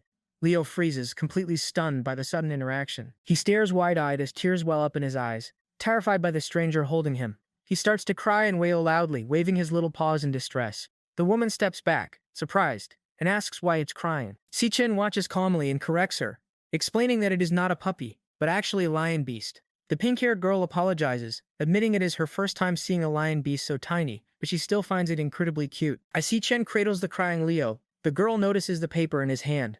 She takes a closer look at his resume, reading his fake name and asking if he is really an E-rank stellar tamer. She stares at him, repeating the name Ashton Lee as she processes the rare class. She asks if he is currently looking for a team. Si-Chen, holding a dazed and dizzy Leo, confirms that they are, explaining that the little cub really needs to level up. Hearing this, the girl snaps her fingers, declaring how lucky they are. She introduces herself as Soleil Hay, a D-rank nuclear class hunter. Soleil explains that she just managed to secure a dungeon herself, but she's currently short on people to help her clear it. However, her cheerful expression falters slightly as she adds that it is a D-rank dungeon, admitting to him that it is actually pretty risky for an E-rank tamer. Soleil looks at them and asks if they have the guts to take on the risk. Si-Chen stands there silently, her expression completely calm and steady, as Leo clings to her shoulder with teary eyes. They accept her offer. Half an hour later, a red off-road jeep speeds across the dusty dirt roads on the outskirts of the city. They arrive at a dumping ground filled with piles of scrap metal and debris, pulling up to a large concrete tunnel entrance. Soleil climbs out of the jeep and announces that they have arrived. Waiting inside the tunnel are the recruiter in the blue polo shirt and his companion in the baseball cap. The blue polo recruiter looks up and is instantly shocked to see who has arrived. As Soleil walks deeper into the tunnel with Si-Chen falling behind, Leo perches on his shoulder and lets out an aggressive growl. The blue polo recruiter yells out in frustration, pointing at them and complaining about seeing the kid and his little dirt cat again. Soleil stops, surprised by the reaction, and asks if they already know each other. The recruiter, waving his arms frantically, explains that he already rejected this kid once today. He angrily asks Soleil why on earth she dragged him back here, pointing out that the rookie does not even have any teen history on his resume. Leo growls back at him in response. The companion wearing the baseball cap leans back, calmly smoking a cigarette. He chuckles and tells the recruiter to relax, pointing out that more hands mean more power, and they should at least give the new kid a shot. Despite this, the recruiter remains highly annoyed, muttering that he simply hates carrying useless deadweight who are just there to leech free experience points. Si-Chen watches silently as the group gathers. Soleil claps her hands to get everyone's attention, calling out that everyone is present and telling them to listen up. Soleil Hai, a D-rank nuclear warrior and the team's captain, lays out the plan. She explains that while they have 3 seasoned D-rank hunters on the team, this specific dungeon is a total unknown, so nobody can afford to get sloppy. She begins assigning roles, stating that once they enter, she and the vice captain, Bidian Lee, a D-rank flower mage, will handle the front line and tank the incoming attacks. Next, she instructs Nolan Grow, an E-rank lightning assassin, to handle flanking and cleanup duties. For the rear, she tells Chuck Milo, a D-rank cloud warrior, to stick close to Holly, an E-rank cloud chanter, and keep their backlines safe. Finally, she addresses C-Chan under his fake name, Ashton Lee, telling the E-rank stellar tamer to simply find a safe window of opportunity to sneak in some extra damage when he can. Hearing her serious briefing, Gideon Lee, waving his arm dismissively, tells the captain to relax, boasting that the run will be a piece of cake since he has personally cleared over a dozen D-rank dungeons already. Confident, he calls for the team to move out, leading the group deeper into the dark tunnel. The group walks in a single-file line deeper into the dark concrete tunnel. Soleil's boots tap loudly against the dusty, cracked ground as they approach a bright glow reflecting off the stone walls. They reach the end of the pathway, and Soleil points out that the gate is right ahead. The air buzzes with energy as a bright yellow light leaks from a gap in the floor. They stand over a large, ragged hole in the ground, looking down at a swirling pool of yellow glowing light buzzing with power. This is the dungeon portal. Without hesitation, they drop into the portal. As they transition, Soleil commands everyone to stay close. They drop down into a massive, dark underground cavern, illuminated by a single stream of golden light pouring from the ceiling. Once inside, Soleil prepares her weapon, a massive, heavy-toothed cleaver wrapped in bandages. The blade ignites, completely enveloped in roaring orange flames. The team looks around the dark volcanic cave, which is filled with hanging stalactites and glowing green plant-like orbs growing along the rocky ground. In the center of the cavern, a giant rock pillar is wrapped in a roaring golden fire, casting a bright light across the entire area. Gideon Lee approaches one of the glowing plants, holding up his green lantern. As he gets closer, yellow electricity crackles between the round orbs. He immediately realizes with frustration that they have stepped into a lightning attribute dungeon. The team advances cautiously. Soleil keeps her flaming weapon ready, warning everyone to keep their eyes open. Behind them, Si-Chen walks quietly with Leo perched on his head. The small cub actively sniffs the air, sensing something in the environment. Suddenly, a bright yellow streak of light shoots through the dark cavern. Before anyone can react, the glowing yellow projectile slams violently into Gideon's back. He lets out a sharp yell of pain as his lantern goes flying out of his hand. Lipping around, Soleil alerts the group, shouting that a beast is incoming. Several more glowing yellow spheres zip across the cave walls, crackling with electricity and squeaking as they bounce off the rocks. One of the spheres unrolls as it leaps through the air, revealing a rodent-like creature with spiky, electrified fur and glowing red eyes. The system identifies the monster as a Volt Rat, an E-rank lightning assassin. Gideon Lee panics on the ground, screaming in terror. He is completely shaken up, unable to believe he was just taken down by a rat. Soleil swings her massive flaming blade through the air, slicing at the incoming beast to keep them away. Frustrated by her vice captain's reaction, Soleil snaps at Gideon, pointing out that he claimed to be experienced and asking why he's freaking out over a simple E-rank monster. Gideon screams back in defense, sweating heavily. He argues that nobody warned him it was a lightning dungeon, explaining that lightning completely counters flower-type mages like himself, especially when dealing with these nasty creatures. Suddenly, a massive swarm of glowing yellow Volt Rats begins spinning through the air. Nolan Ghoul barely dodges in time as one of the fast-moving yellow streaks flashes right past his face. The swarm quickly ascends on the group. Multiple Volt Rats snap and detonate against them. Gideon cowers flat on the ground, shielding his head with his hands while desperately yelling at the filthy rats to get off of him. Soleil struggles to keep up with the onslaught. Looking around at the yellow streaks bouncing off the cave walls in every direction, she yells out, asking why there are so many of them. In the background, Chuck Milo's hands glow with blue energy as he instructs Holly to get behind him immediately. Meanwhile, Si-Chen stands completely still and calm amidst the chaos. He turns his head slightly toward the small cub on his shoulder, quietly calling out Leo's name. Leo responds instantly. His eyes glow with a bright pinkish-purple light, and he lets out a low growl as power begins to hum around his body.